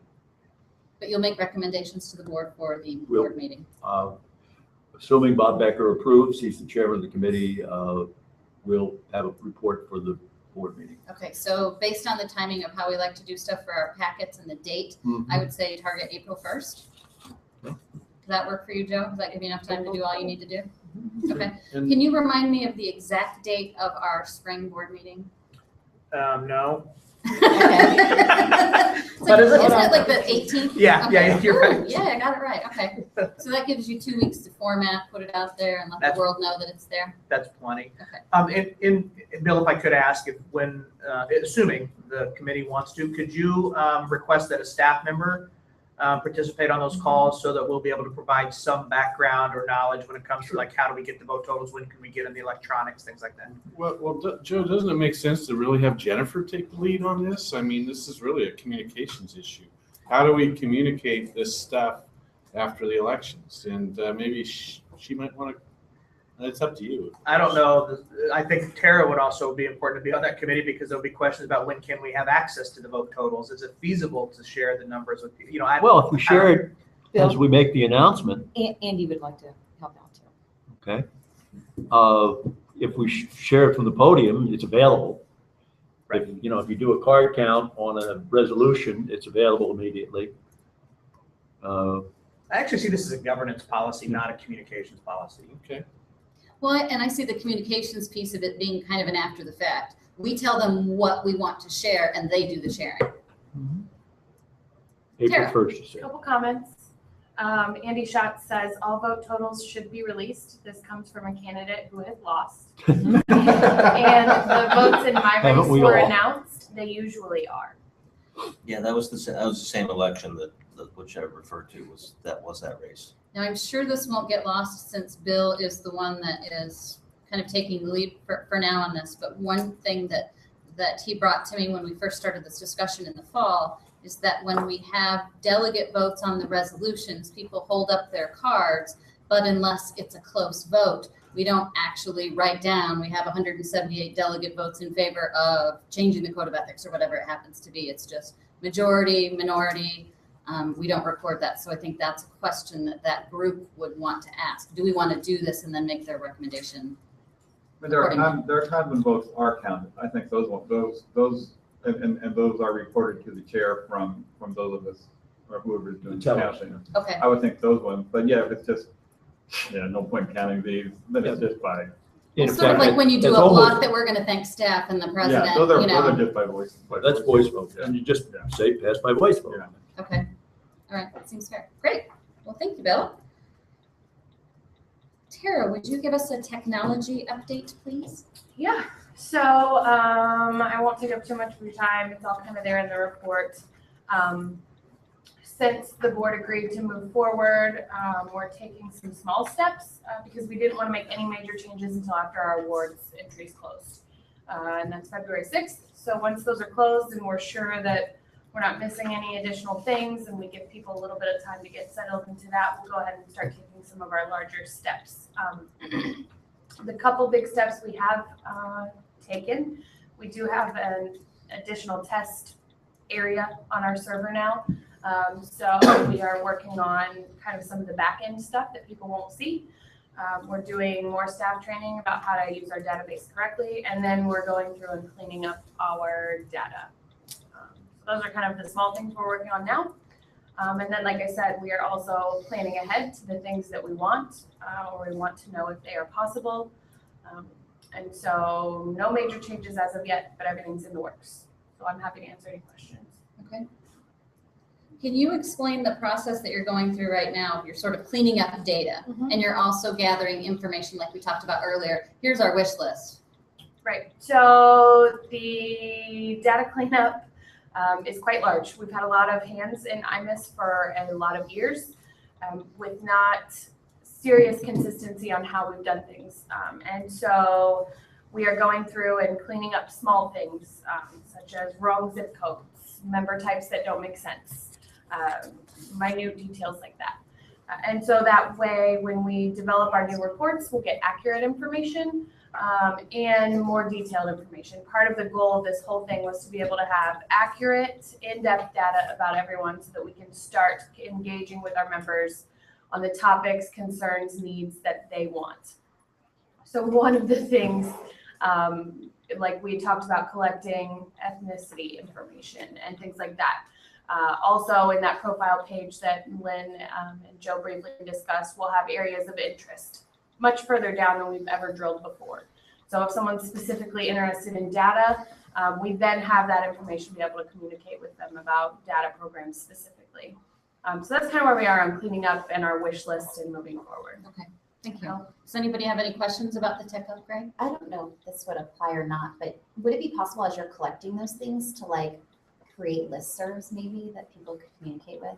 I don't know, that's probably something completely different, but I don't know, I just was thinking about that. Like, if I'm sitting here checking and I'm interested in data and I'm interested in ethics and I'm whatever it is, then maybe all those people are like somehow connected to like an email chain that they could communicate with one another. I don't know if that goes into that, but.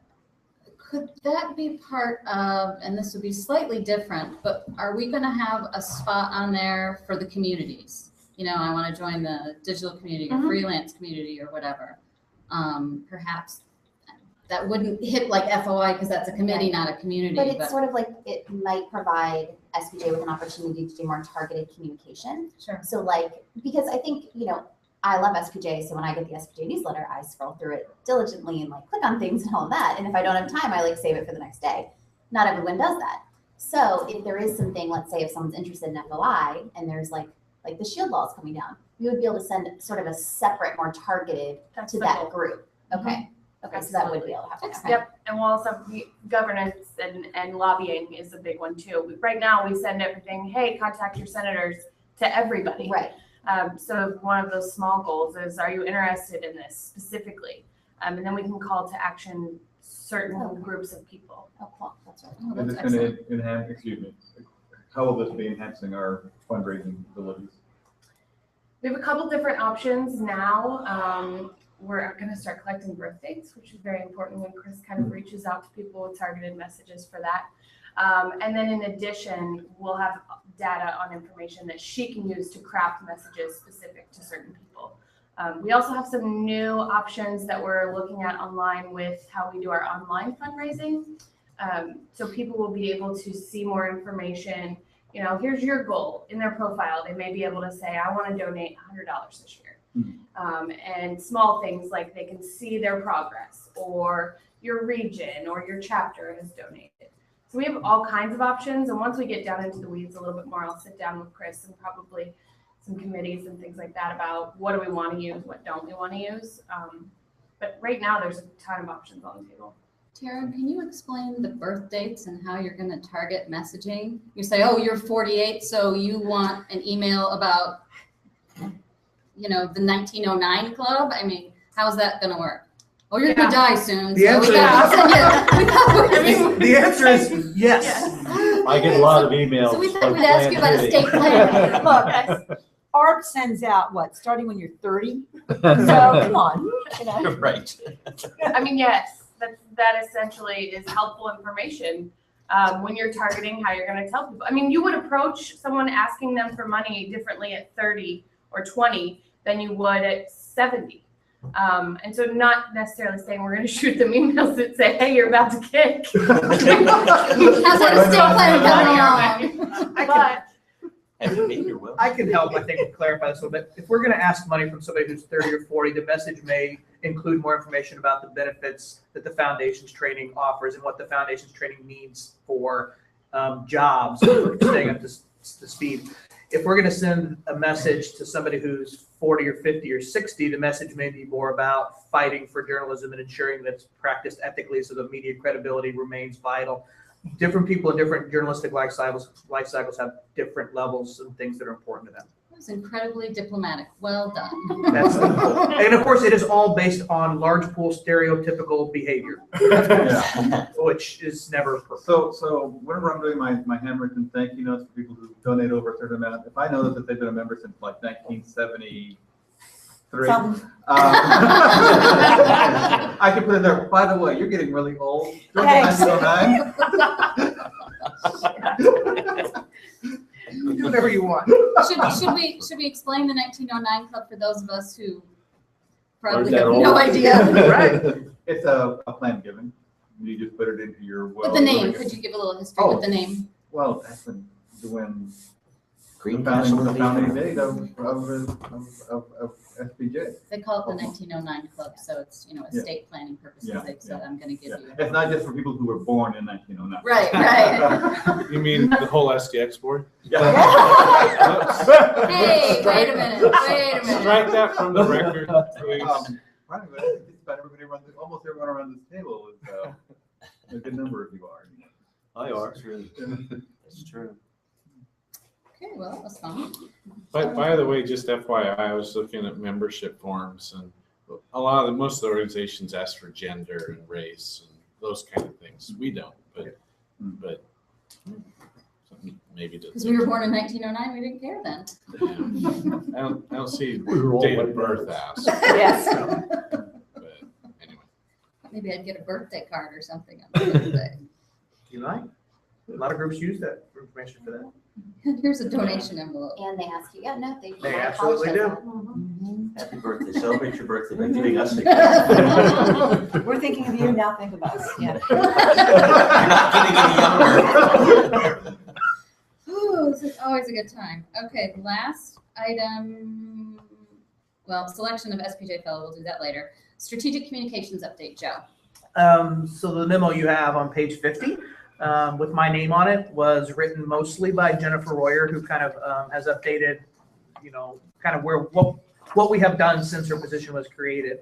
But before I get into it, Dana, I was actually going to turn it back to you. You worked with leadership and Jennifer probably more than I did to craft the stuff that we have now. So you've read her report, and I don't know if there's anything you would like to add But I'm happy to answer any questions. But I think it would be better, Dave, if you kind of explained from your perspective how things have gone. I am incredibly impressed and very pleased having, I think this is my 6th year on the board, maybe, I think 6th year on the board. Our communications have changed light years in this period of time. We have always had some very exceptional interns that have done some great work, but we've never had the opportunity to be proactive. We haven't been able to be as quick as we have been this year. Because my background is different than some of the other past presidents, and there are certain things that are not strengths of mine, it has been incredibly helpful to have her available to do some background research, to provide me with something. In some cases, you know, it's easier for me to write it, but in many cases, it's easier for me to edit something that's already been prepared, and I can, you know, change the quotes or ask questions. She's been incredibly responsive. She's been very helpful. I love the fact that in the case of Charlie Hebdo, we were all over it very quickly. It was noticed by a lot of people, so it's showing that SPJ is going to be one of those organizations that people should watch. You know, we're getting picked up in media outlets that we hadn't before, and that's not a knock on how we used to do things, but one of our biggest complaints when we'd have these board meetings were very minute details. Why didn't we do this? Did we tweet that? Was this on Facebook? You know, are we measuring metrics? I just think with having this, the communication strategists on board, it has taken us to a different level, and I see a lot of possibility. In particular, I'm very pleased with the fact that we now have clearly defined processes. Jennifer worked on that document. She got input, the board signed off on it, and we've tweaked it. We've made some mistakes. There were a couple things that didn't go so well in October, and I'm sure you probably all remember them, as well as the long email chains that followed. And we learned, and each time something didn't go well, we learned from that experience, and now we kind of have it, I wouldn't say nailed, because we're still going to make mistakes. But this week alone, we had 3 different news items, and we had to decide, are we going to make a statement? If we do, who's going to do that? If there's an interview, who do we talk to? Under the previous staffing structure, this was up to the intern and Joe primarily to make these decisions. Considering all of the other functions that he has, I can't imagine how he was able to do all of this.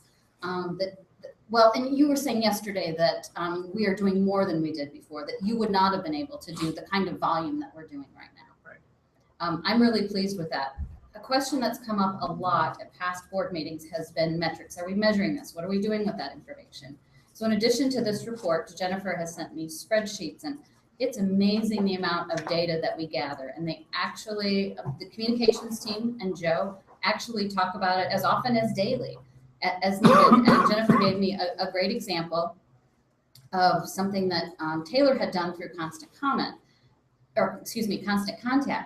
They had entries in one of the particular contracts were a little bit low, and they thought they needed to do some communication. And so Taylor went back into the metrics, and she looked to see what kinds of emails that they had sent out on the same subject before had gotten the most traffic, the most opens. What were those headlines? What was it about that particular email that got that member or entrant to actually open that email? So they're making strategic decisions going forward based on the information that we have. And I find that to be very impressive and something different than we've had before. I particularly appreciate having the support of Jennifer. She's on call, poor thing. You know, she'll text me at 9 p.m. Eastern time, or even sometimes even, you know, that time, my time. And she's very responsive. She's very helpful. It's great to know that when there's something that we do need to speak about and speak about it quickly, that we can. I'm just incredibly impressed and find that she's responsive and supportive. And I think going forward, it's exciting to see that we're now being proactive to be able to say, all right, Sunshine Week, what are we going to do? Ethics Week, how are we going to handle that?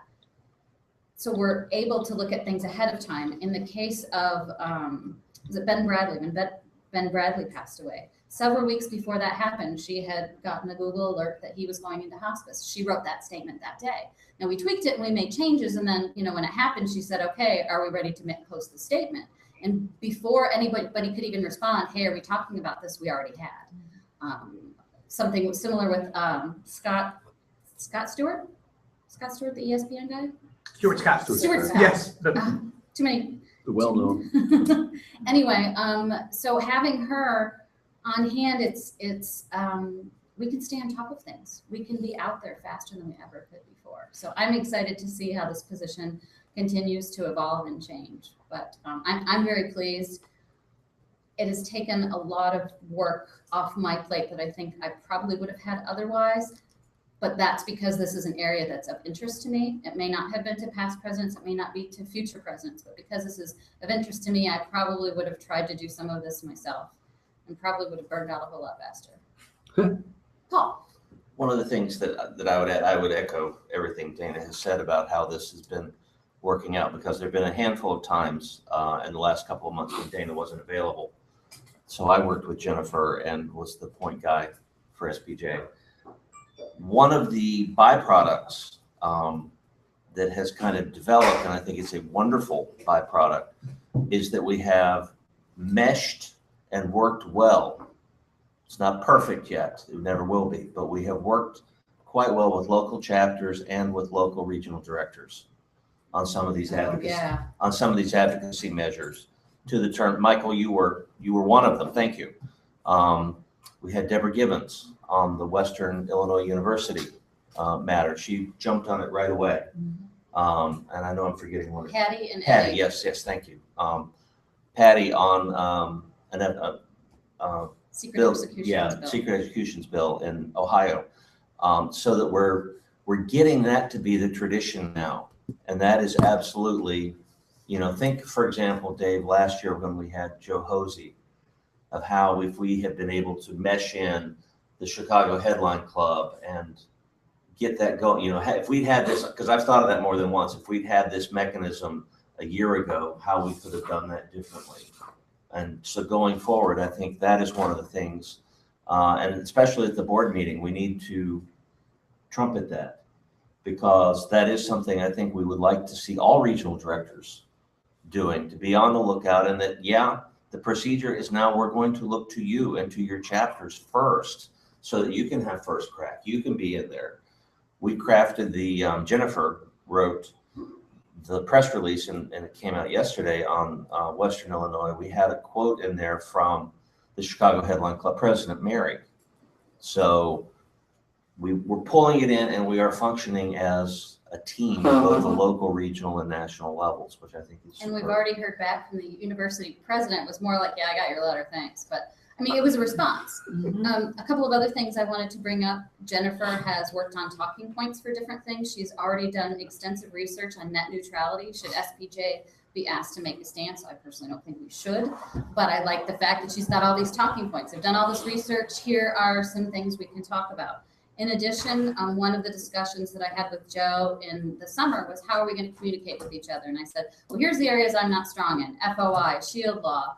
And when Jennifer came on board, we talked about, okay, if this kind of thing comes up, go to David. If this kind of thing comes up, go to Paul. If it's an ethics thing, it goes to Andrew. And so she'll copy me and she'll loop me in so I know what's going on, but she'll go directly to the people who are going to be the best spokespersons on that particular topic. So that's been great. She's also, has some media experience through her past job, so she knows how to negotiate and, talk the talk and et cetera.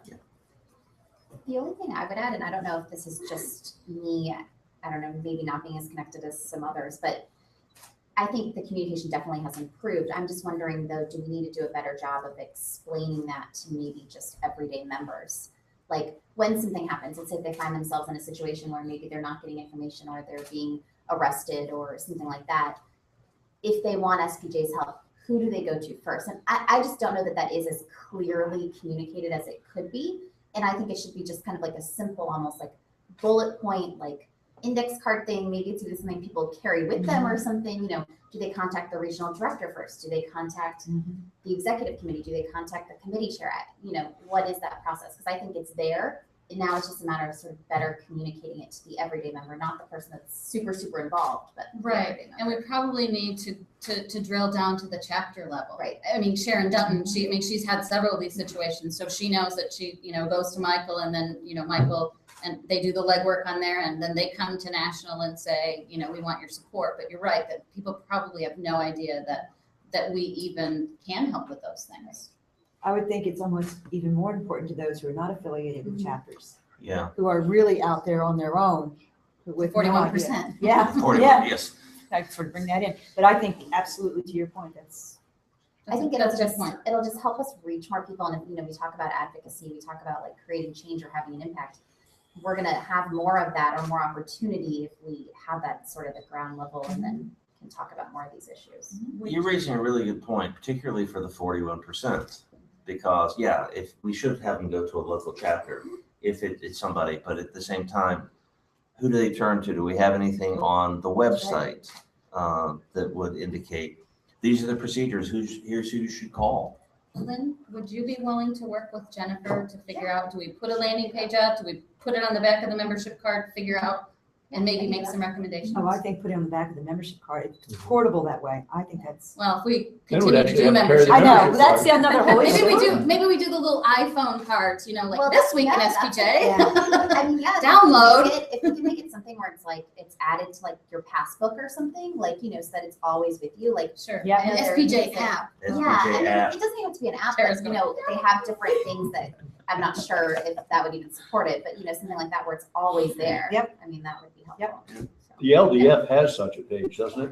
If you want legal defense fund, cash money help, Yeah. here's how to get it. Well, and that's another one of those things. If you don't know it's there, you don't know to look for it. You don't know what you don't know. And it's kind Right, of exactly. spread out through the website. I mean, at the top of the page, it has contact, and so if you want experts, there's on ethics, or we FOI, whatever we. It should say in We the jackpot. have This is that, where you go. But there are models, like in Washington State, they have the Fire Brigade, which is a committee that journalists, and Oh, lawyers, and judges know to go to over bench bar press issues. When Mhm. there's a problem with a judge sealing something or whatnot, everybody knows, call the Fire Brigade, and then they work it out. Maybe SPJ creates this whatever you want to call it, something cool.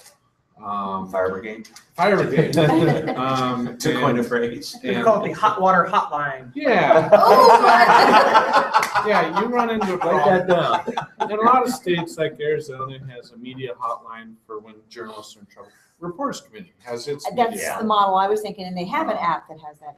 Yeah. So, I think they're really good ideas that SPJ could create a thing. If you're a journalist in trouble, whatever it is, we'll send the A-team out, the J-team. well, I'm not sure if JT. it's national or if it's TWI the is your own Chicago problem. Ethics Hotline. They Yeah, have right. little cards. They Yeah, have that's little right. business That's cards, right. kind of. Okay. But I think so if I'm a journalist though, I don't maybe know where to start. Sure. Like, do I start locally? Okay, so let's say if I'm dealing with, it's an FOI issue, so it's really, I'm dealing with the national, law. So do I start with, my Chicago chapter, or do I start with Right. SPJ National, I have the answer to that. I have a strong opinion on that. I shouldn't say I have the answer. It has to go to the national first and then work its way back down. Because I don't know the reality of what would happen if a local journalist contacted a local chapter president or somebody in the local chapter who might be busy and have other things. I think if it goes straight to national, and then our standard operating procedure is we then immediately loop in the chapter regional president and the director. regional director. And now we are kind of either saying, hey, here's an issue, and if you guys can handle it, great, we're now out, but we're kind of playing traffic director a little bit. We're playing traffic cop. Well, And we if have it is more a national immediacy. thing, and because we have somebody there all the time. That actually would seek to cover the 41%, because if They it would goes to cover. national, you have a regional director for whom that person should be able to consult, with whom they should be able to consult. But I think that's something you and Jennifer could figure out. What's the Yeah, best that's a path? real good idea. Excellent. Could you just add to the contact list on here? Got an ethics question, got a FOI question, need legal help. Like an FAQ. Do we have an FAQs page here somewhere? Yeah, but it would make sense to do it under contact. That's Yeah, if I got that's to where you the look. SPJ side and I had no idea what to do, that's probably the Oh, first button I right, would hit right. on. No, that's right. Gotcha. Okay. No, Right. I agree. All right, excellent. All right, so that takes care of most of old/new business. So we have a lunch reservation at noon. Okay, so let's just plow And where is ahead. that? At the patio bar. Let's start Or the with pool, I'm the. sorry, pool bar. It's okay. Let's start with the SPJ awards and honor selection process. Sue and Lynn, would you explain your recommendations? So sort of just, I guess, high level. Can I just add, Yeah. Andy Schatz was in on Yes. thoroughly on all of our Very, very discussions, helpful. and as you know, as the chair of the awards committee, had much to add to the process. It's just that his name is not included here, but he should be a, no.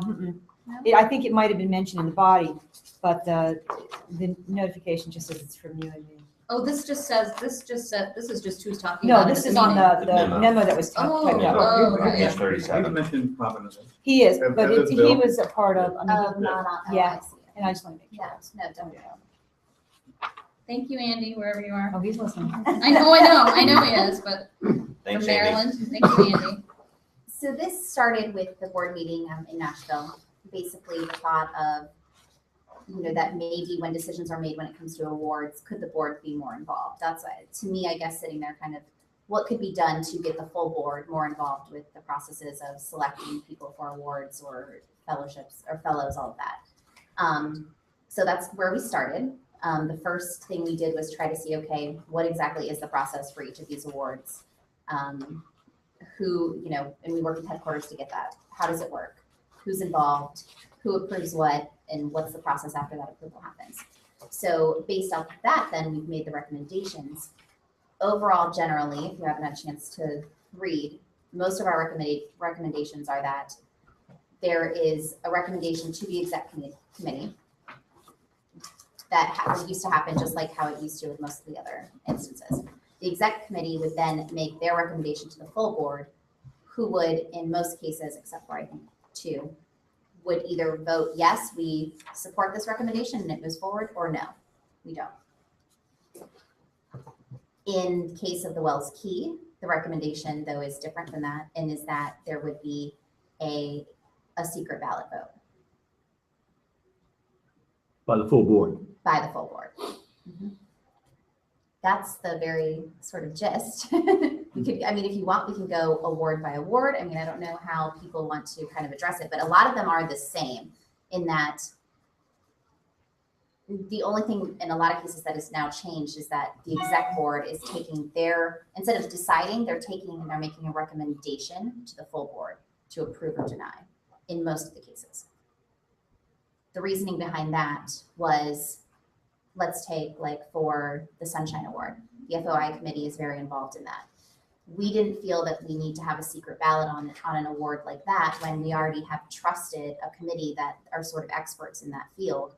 They've gone through and made decisions. We trust those people. We trust their recommendation. They made it to the exec board. Exec has chosen, based on their recommendations. We trust exec. Exec has chosen. We now give just one recommendation. So it's a similar kind of thought process for a lot of those. Yes. The process would be that the full board would get, to quote Mr. Romney, binders full of applicants, or would they only get the application for the executive committee recommended winner? So the only thing that would be presented to them, for approval, would be, here's who we recommend and maybe reasons why, or why they were chosen over maybe others. In my opinion, it shouldn't be, oh, it was chosen over this individual because of this, this, and this. It's just more, here's why we chose this person. Here's why we think they're qualified compared to other candidates. They had this, this, and this. Would that be an executive session at the full board? Or would that be Skyped to the world? That was not addressed. That was I not think it's a addressed. valid concern. Yeah, timing is going to be an issue on all of these things.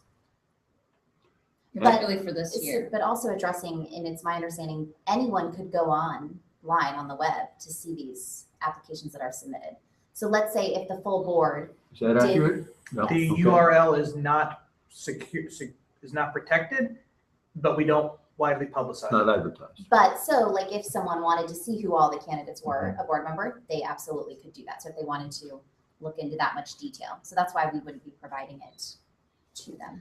I thought it was put in a Google Doc, and that's where we went to get that information. Joe, I think we just recently moved it in the last year from one to the other. But it's not, is it publicized to the entire board If and not the entire membership? If all the nominations are in the, I was actually thinking that, and this were, I'm not heavily involved in this, as you can tell. I thought the documents were still uploaded to the website, but the voting sheet was in Google Docs. I think that's correct. That's what. And that is that's what private. Taylor- Yes, that is, yes, Right. that's controlled. But I could be wrong. No, I believe you just, what you said is correct. I'm not sure. I think- believe I'm not sure what we did that's last year. That's all, because it changed every year over the last 2 I or 3 thought years. last year it was Google Docs. I think the But it voting was private. document was in Google Docs. Pardon me? Yes, The voting document was in Google Docs, but the nomination forms were not. We're online. And- That's my yeah, understanding correct. from what we were told too. also procedurally, let's say that somebody is selected by the executive committee to be outstanding teacher, and the board votes no. Does that mean we don't give an outstanding teacher award that year, or do we go back to the well, and how would that be handled procedurally? I do know in past years that there was at least, I want to say it was the Journalism Education Committee would make a recommendation, and the board did not agree. And if I recall correctly, they were not pleased that their recommendation was not accepted. The executive committee, not the board. Correct. Yeah, that the and that actually has happened on several occasions. So we give no award? No. What? No, we gave a different award. So they said Susie and we said Bob. And they were not happy that we chose I Bob know, or Susie. I can speak to last year only, because that was the first year I was on exec. That there were a few instances where a committee's recommendation was respected but not followed. Yeah, I And think giving that's an an award. appropriate way to, that's a better way to explain it. Thank you. So now, instead of having a two-tier process, committee, exec, we have a three-tier process, committee, exec. So exec could change the committee's thing. What happens when the full board gets it? What are their options? Yes or no? What was your did you guys think of that? I think the idea in concept was an up or down vote, Yes. basically. Mhm. It's kind of We like, accept the- the recommendation or we don't. right, it's like the advice and consent of like the Senate on nominations. You vote them up or you vote them down. You don't substitute in the process. It's not written in there. But if Supreme Court justice is voted down by the Senate, the president then nominates a new Supreme Court justice. What happens if the board votes down the executive committee's recommendation? Do we just not give an award, even though the second or third best educator, whatever, might have been perfectly qualified and everybody would agree? Well, I think. You didn't We reach get that that far. question. We Yeah, you get didn't that reach far. I that think question. first Because you we don't need have to time dec- after the board meeting, really. I think first we need to decide on each award, what level of approval we want to recommend to the board. And then we can go by award and get into the nitty gritty, because I think the Wells Key is going to stand apart from these others and Yeah. what our recommendation might be, or at least how people feel about it. So I think we could do the nitty gritty after we decide what is the will of the executive committee. Do we want to accept the recommendations and give all this stuff to the board, or so let's, We're going to do that award by award. I think so. I I think that think- makes sense. I think you have to. I think it's Yeah. important for everybody to understand what goes into the decision-making process for each and every one of these awards. And we have added some other individuals to sort of broaden the input and hopefully even lead to a richer decision in some ways. And Could then I- we can decide the details as far as timing and what have you. Could I ask one more kind of process Of course. question? I printed out the application forms for each of the awards. We have 4 different dates for when nominations have to be in. I understand the December 1st for The fellow. fellows because we need to notify them all. Then we have a March 20th, an April 17th, and a May 12th. Why do we have 3 different deadlines? Are there different considerations? What was the May date, Bill? 12th, May 12th? May 12th is the Lewis, which is a First Amendment award for the students. They used to all be the same. And I believe that they were divided up into the, did you say March, April? March, April dates, we'll just leave the May one for just a second. March, April, because when they were trying to market them to our membership to, hey, would you make, it was like too much. It was, here's a long list. So the communications team came back with a suggestion to the awards person, said if I could market maybe half and then close that, and then I could market the other half, and maybe we could increase nominations. The Robert D.G. Lewis was moved to May to match the Harper Scholarship and the diversity leadership program, because those are all marketed as here are ways to try to get some financial assistance to the conference. So it got lumped in Thank you. with that. Thank you. We talked a little bit about this yesterday in that whatever we decide today will not affect the fellow decision we need to make today because we don't have time to draw this out. We don't have time to wait for an April board meeting to decide how we're going to handle the fellow. We need to make that decision today. But the recommendations for all the other awards could be applied this year, just not Well, this not year. if the applications are due 3/20. Well, The board meeting's not delayed. but the submission date is not going to necessarily impact, is not going to impact who's going to vote on it. Decision date, okay. Okay, And also those dates have a lot to do with marketing and getting things in time for the June exec meeting. If the process is a little bit different, maybe those deadlines can be at least squished for the first year and then discussed later. sure. But under this scenario where it's an up or down vote for the board, then the dates would remain the same moving forward. But for 1 year, I think we could squeeze it and make them all due after the board meeting. And that year would be 2015, even though the applications were already up? Right. I think if I understand your question right. What I'm saying is we would not take nominations. We would not make the deadlines this year, right now, for most of those awards until after the April meeting. In other words, if we decide today, if we make the recommendation today to ask the board to make these decisions or the board to ratify or approve or up or down the executive committee decisions,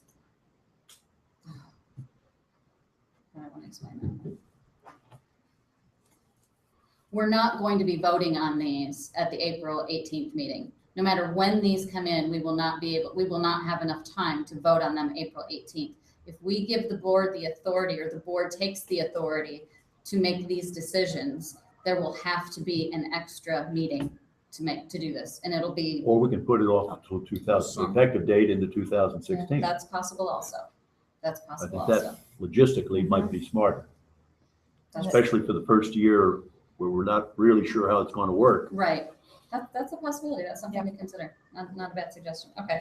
Well, let's start with the Distinguished Teaching and Journalism Award. Lynn or Sue, could you just kind of give us a brief rundown and then tell us your recommendation? Yeah, I mean, that's easy enough. I mean, you can see the changes that we've recommended. There's something down here, if SPJ is interested in including high school educators. We weren't. This is all college, so you can sort of take that out of it. We've added the requirement that they have to have a CV or a resume in many cases. There had been a recommendation which we adopted from the head of the department, be that a dean or just a chair or whatever it is. And hopefully letters of support from students. Again, documentation. There were in some cases less than adequate information to go on. So you're really looking for a body of information. And to be able to compare apples to apples. Ideally, yeah. What else? I already told a number of you, I pushed to have the campus advisors at large finally given a role. The roles on the board don't exist, except to be there. Sure. And I think that they should have an active role. And so where there are appropriate places, this is one of them. Okay. That's pretty much it. So you are asking the J-Ed committee and the two campus advisors at large to make recommendations to the executive committee. Correct. Then the executive committee makes their selections and asks the board to approve those. That is correct. Yes. Should that be on the application, the nomination form, so that nominees understand who's going to be looking at it, or so we have the institutional knowledge? So it'll say to be evaluated by. I don't know that that's really, I mean, I think about other contests where these kinds of things are done, and Other contests don't really say. No. Like, your I'm entry thinking will more be for judged guidance of by, future boards, but- so that they know what the drill is. And maybe that's another SOP that ought to be. Right. that's, Prepared. Right. yes, I think that's Yeah, much I of think that's. I think where as the many of ball- these that can have a vetting committee look at them first, as we have with FOI and a couple of the others, the better off the board is when it gets this binder. You know, what actually might be helpful in this case is even like the flow chart. You know, goes to this body, to this Yeah. body, to this body, Yeah. to this body. And a self-nomination, Sure, that's accepted. should we write that on? It's in there. Self-nominations are permitted. Nominations will not roll over. Okay, and that's not on the form this year, but it's in your recommendation, okay. So the recommendation is that the J-Ed committee and the campus advisors at large review the applications, make a recommendation to the exec committee. The exec committee sends their recommendations to the board for approval. Yep, up or down. Okay, so an up or down, and then I guess then we have to, once we make that decision, then we have to, to do the nitty gritty. If you say no to all 5 or all 3 or whatever, what do you do? Okay. Yeah. Okay, so, any questions on that before we take a vote on this particular, and what we're voting on is, are we approving this recommendation to send to the board? This does not, the recommendation, oh, it does include J-Ed, okay, never mind. Anybody have any more discussion, or are we ready to take a vote? Well, We're ready for a motion.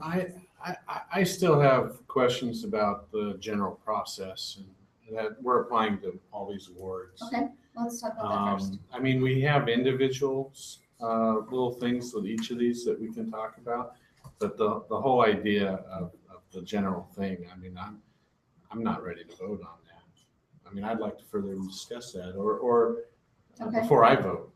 Or we could take a vote, but I would vote no. No, I think it's probably more important to get a broad perspective as to what our vision or direction is. Because we That makes have a couple issues here.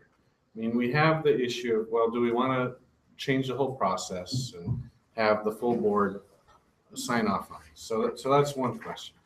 And then we have a bunch of little things that are kind of simple things to kind of go through, and a few questions from staff. And then we have the Wells Key Right, probably that's, discussion. So it seems like those are the 3 discussions. If we're voting on whether to approve this first award, well, that includes the first issue, right? well, we'd be approving the recommendation, and really it's just our recommendation to the board. The board could say, well, that's Right. great, but we don't want that responsibility. Right. They could still, But- vote down our No, they recommendation. did ask for it. But I'm not willing. Some asked for Yes, that. no, I know. I just, But I don't think I support, at least, and maybe people can convince me otherwise, that, I mean, it doesn't really matter to me, the process. I mean, I'm not gonna be on the board, I don't have a dog in this one. But I'm still unclear on how it makes journalism and SPJ better.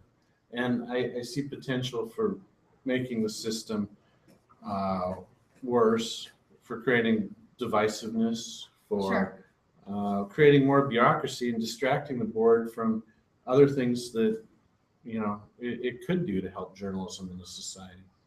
Along those lines, while we're talking about the big picture, what I heard, aside from the very, specific details, was that the board, the general will of the board is they want more transparency. They want these SOPs. They want to know, so how do we do it? When do we do it? So that's one aspect of it. The other is who is doing what and who should have that particular responsibility. I think the big issue is 2 big issues I see: transparency issue, and the other is, in particular with the Wells Key, that we broaden the nominations process. I don't personally think HQ could do significantly more to reach out, and I think that's incumbent on us as board members, both SDX and SPJ, to reach out to our contacts. I think we all need to help broaden the base of nominees. So to me, those are 2 primary issues, and then the other things are sort of award specific. Well, I think the nominations issue is a really good one, and I think everyone can agree. We need to come up with better systems to Yes. get more nominations and diverse nominations. I don't think that's addressed in the proposal, right? I mean, and Agreed. that's something that we can work on.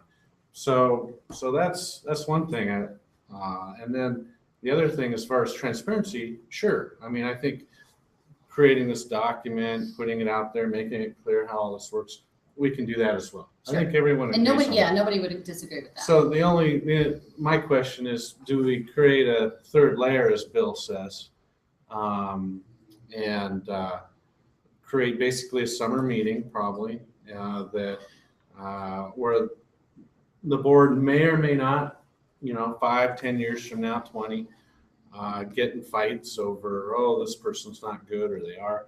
May not, but it's another layer of impossible division that can distract them from other business. Now, again, I don't have strong feelings about that, but if we're going to recommend that to the board, that's what we're recommending. There was probably a time when the board did sign off on the awards or even vetted them and went through them. I'm sure in SPJ's history, that's how it was. So we could certainly return to that. But I'm not sure how it's going to help anything. I also think it's important. I mean, I think we can make a recommendation to the full board as to what we think, but it will ultimately be up to the board to decide anyway. And I think there's two different schools of thought on that, perhaps even more. Some want more engagement and more involvement, which I respect and appreciate. And some say, I already have plenty of responsibilities, perhaps as a regional director, for example. And this is something I don't want to take on. So I think ultimately, we need to find out from the board, are we a 50-50 split, 60-40, 90-10? If the board really wants to take this on, they have to be the ones to tell us that. I don't think that's something we can dictate.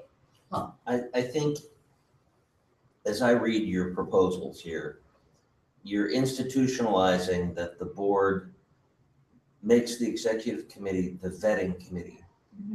Right. The screening committee, vetting committee, whatever you want to call it, to make a learned, considered proposal to the board and giving the board the ultimate say without the board having to slog through 20 nominations for Educator of the Year, 15 nominations for Julie Galvin Award, 17 nominations for Howard Dubin. That's the current system that the executive committee is performing. It's just now going back to the board, maybe being more transparent, maybe being more explanatory to say, we selected her for this award because, and we strongly recommend and I would guess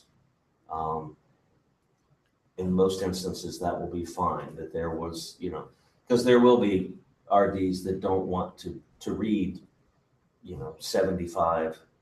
But when you put it in the perspective of vetting or screening, perhaps we could minimize the amount of work involved. If we, narrow it down to a certain number of candidates and they don't have to read all 17. Oh, no, they wouldn't be reading any, okay, yeah. Yeah, that's They would just be be looking at our recommendation. Yeah, this is how when we talked about admission at SPJ Florida does this actually, and I thought it worked very seamlessly, very, very well. You have the awards committee, whoever it is. So for this award, you have the Journalism Education Committee and 2 campus advisors at large that are screening through all the applications. They give a recommendation to the exec committee, exactly how it was done previously. Before, the exec committee would just make a decision and that's where it went. Now we're just saying, to create transparency, the board wanted more involvement, and from what we had heard, can we have more involvement? We want more transparency into this. Okay, well, here's an opportunity where we now take the exec's recommendation, present it to the board, and allow the board to approve, disapprove. Talking about, is it bettering journalism? If we're talking about, is it bettering journalism and helping a journalist write a story? Probably not.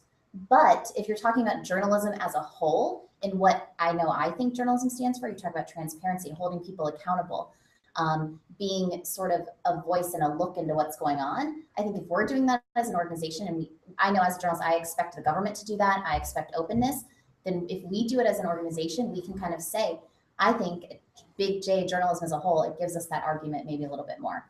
Now, is anyone going to use that? I don't know, but that's kind of how I see it. Lynn, can I ask for clarification on something? So when you were talking about, so the executive committee makes their recommendation. So we have 17, and let's say we have 2, and we recommend these 2 people for the Howard Dubin Award. You were saying something about, well, we chose this person because da da da da da. So you're taking the nomination forms and we're putting kind of a reporting function on us to say, here's why we picked this person. So you're adding an extra layer to the executive committee to defend their recommendations. See, I'm not really sure I interpreted it that way. I don't know that we need to. I think you just present it as the nomination. Here are the nominations. Yeah, I guess you don't need to. I just know it should stand on its own. Yeah, if you just give the name, that's fine. I guess, I don't know, if I'm the board, if I was like, okay, on the exec committee, which I am, and if there's a recommendation, I probably would say, we chose this person. We thought this person was great because they have this qualification, and that's why. I don't think it's some report. I don't think it's anything like that. I just think it's in the just- oral discussion. Yes, It might absolutely, arise, in which yeah. case the folks who made the choice would be there anyway. Right. Okay. I don't think it's gonna be something that's like, oh, Gotcha. required kind of Okay. thing. I guess I'm just thinking like, as you would talk about Because it. then I you think might say. it becomes kind of a lobbying thing, and I don't think that's what we. Oh, want. no, well, and that's why for all of these awards, it was, except for the Wells Key, it was, we don't want to sit here and put candidate against candidate and get into like a voting thing. I don't think that's what it's about. We have trusted people that we trust in, and that I think the organization's trusted in, that's already done all of that vetting. So maybe it's So- kind of like what we changed the committee structure to be this year, is that I chose the chairs and co-chairs, but I ultimately left it up to the board to say, yes, Yes, okay, it'd be or very no, similar to that Good person. analogy. Yes. That's a real Okay. good analogy. Yes, yeah, that would be very Okay, comparable. that makes sense to me, okay. Michael, you had some comments about it at the fall board meeting. Would you like to, Well, not until you, I mean, if there's an executive. meeting. oh, I'm sorry, did you have a question? Just a little history. In fact, when the committees, the ethics committee, for example, vet the nominees, we get a little thumbnail on each of the nominees. Now, this guy's a turkey. I can't believe anybody nominated him. This guy's been working his butt off for 25 years and really deserves this. So we were getting a little bit, they didn't say you really ought to pick, they didn't say this is our first choice. They just gave us thumbnails so that we knew at least to eliminate the turkeys from our thought process. So it's not quite as clear as what we're then saying we're going to give the board of yes, one up and down. And my other thing was going to be to ask if you'd recognize Michael to do exactly what you were going to do, since he has strong opinions. Yeah, and I'm sorry, I didn't recognize you. I didn't know that you had a question. And Sue, Can I just jump in real fast? I, out of curiosity, got in touch with Chris Carl, who is the immediate past director of RTDNA. I was curious as to what they did for their awards. And he said they are approved, all of our awards are approved by the full board and usually preliminarily approved by the executive committee. Chairs of the association and foundation are responsible for making the nominations, but we receive a lot of input from board members. There are some awards, like the one we gave to Chris, that are fully at the discretion of the chair, but the major awards are approved by the full board. Okay. Just as a point of reference. Okay. Michael, This was discussed at the RD caucus before the last board meeting, and it was right, some RDs didn't want, they didn't need any more work. So this proposal sounds pretty cool because it doesn't do that. The thing that she referenced, that Lynn referenced about SPJ Florida, the reason that that chapter does that isn't so much to vet this year's awards, it's to inform the people picking next year's winners. Because when you have a new bunch of people, just like any journalist, like an editor looking something over fresh, they can sit there and say, how come they're all dudes in the sport this year? Oh yeah, we didn't think about that. So that process, it's not just a rubber stamp, it's a conversation to help inform next year's. that's a good point. And there's somebody at this table who came up to me after the awards last year and says, gosh, I wish I'd known this person was getting an award because I would have told you ABC, sort of a kind of a red flag thing.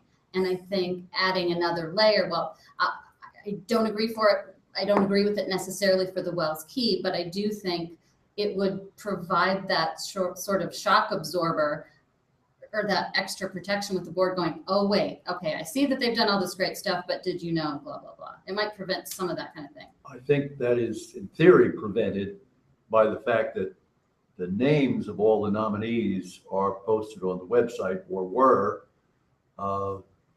We missed doing that last year because it didn't get passed on in the SOP because there was no SOP. There is no, which is But there will be, that is now part of the SOP, that all of them will be posted. So if anybody looks through the list of nominees and sees, a turkey, they can call him or her out. Well, and clearly, most people aren't going to go to the website and look at it all, but we always put out press releases before the convention with all the winners, weeks before the convention and during the summer. Clearly, people aren't seeing it. And as far as, transparency, if that's the aim, I mean, that's easy to accomplish. Sure. Just And I don't send think an email anybody to the disagrees board with and say, transparency. this is what the executive committee came up with, and here's our rationale. So we solved that right away with that. But what you're saying, what I'm hearing is this kind of just puts it out there. It's unavoidable. The board has to see it because they have to vote on it. So it kind of forces them to see the stuff. And that's fine if the board members want to do that.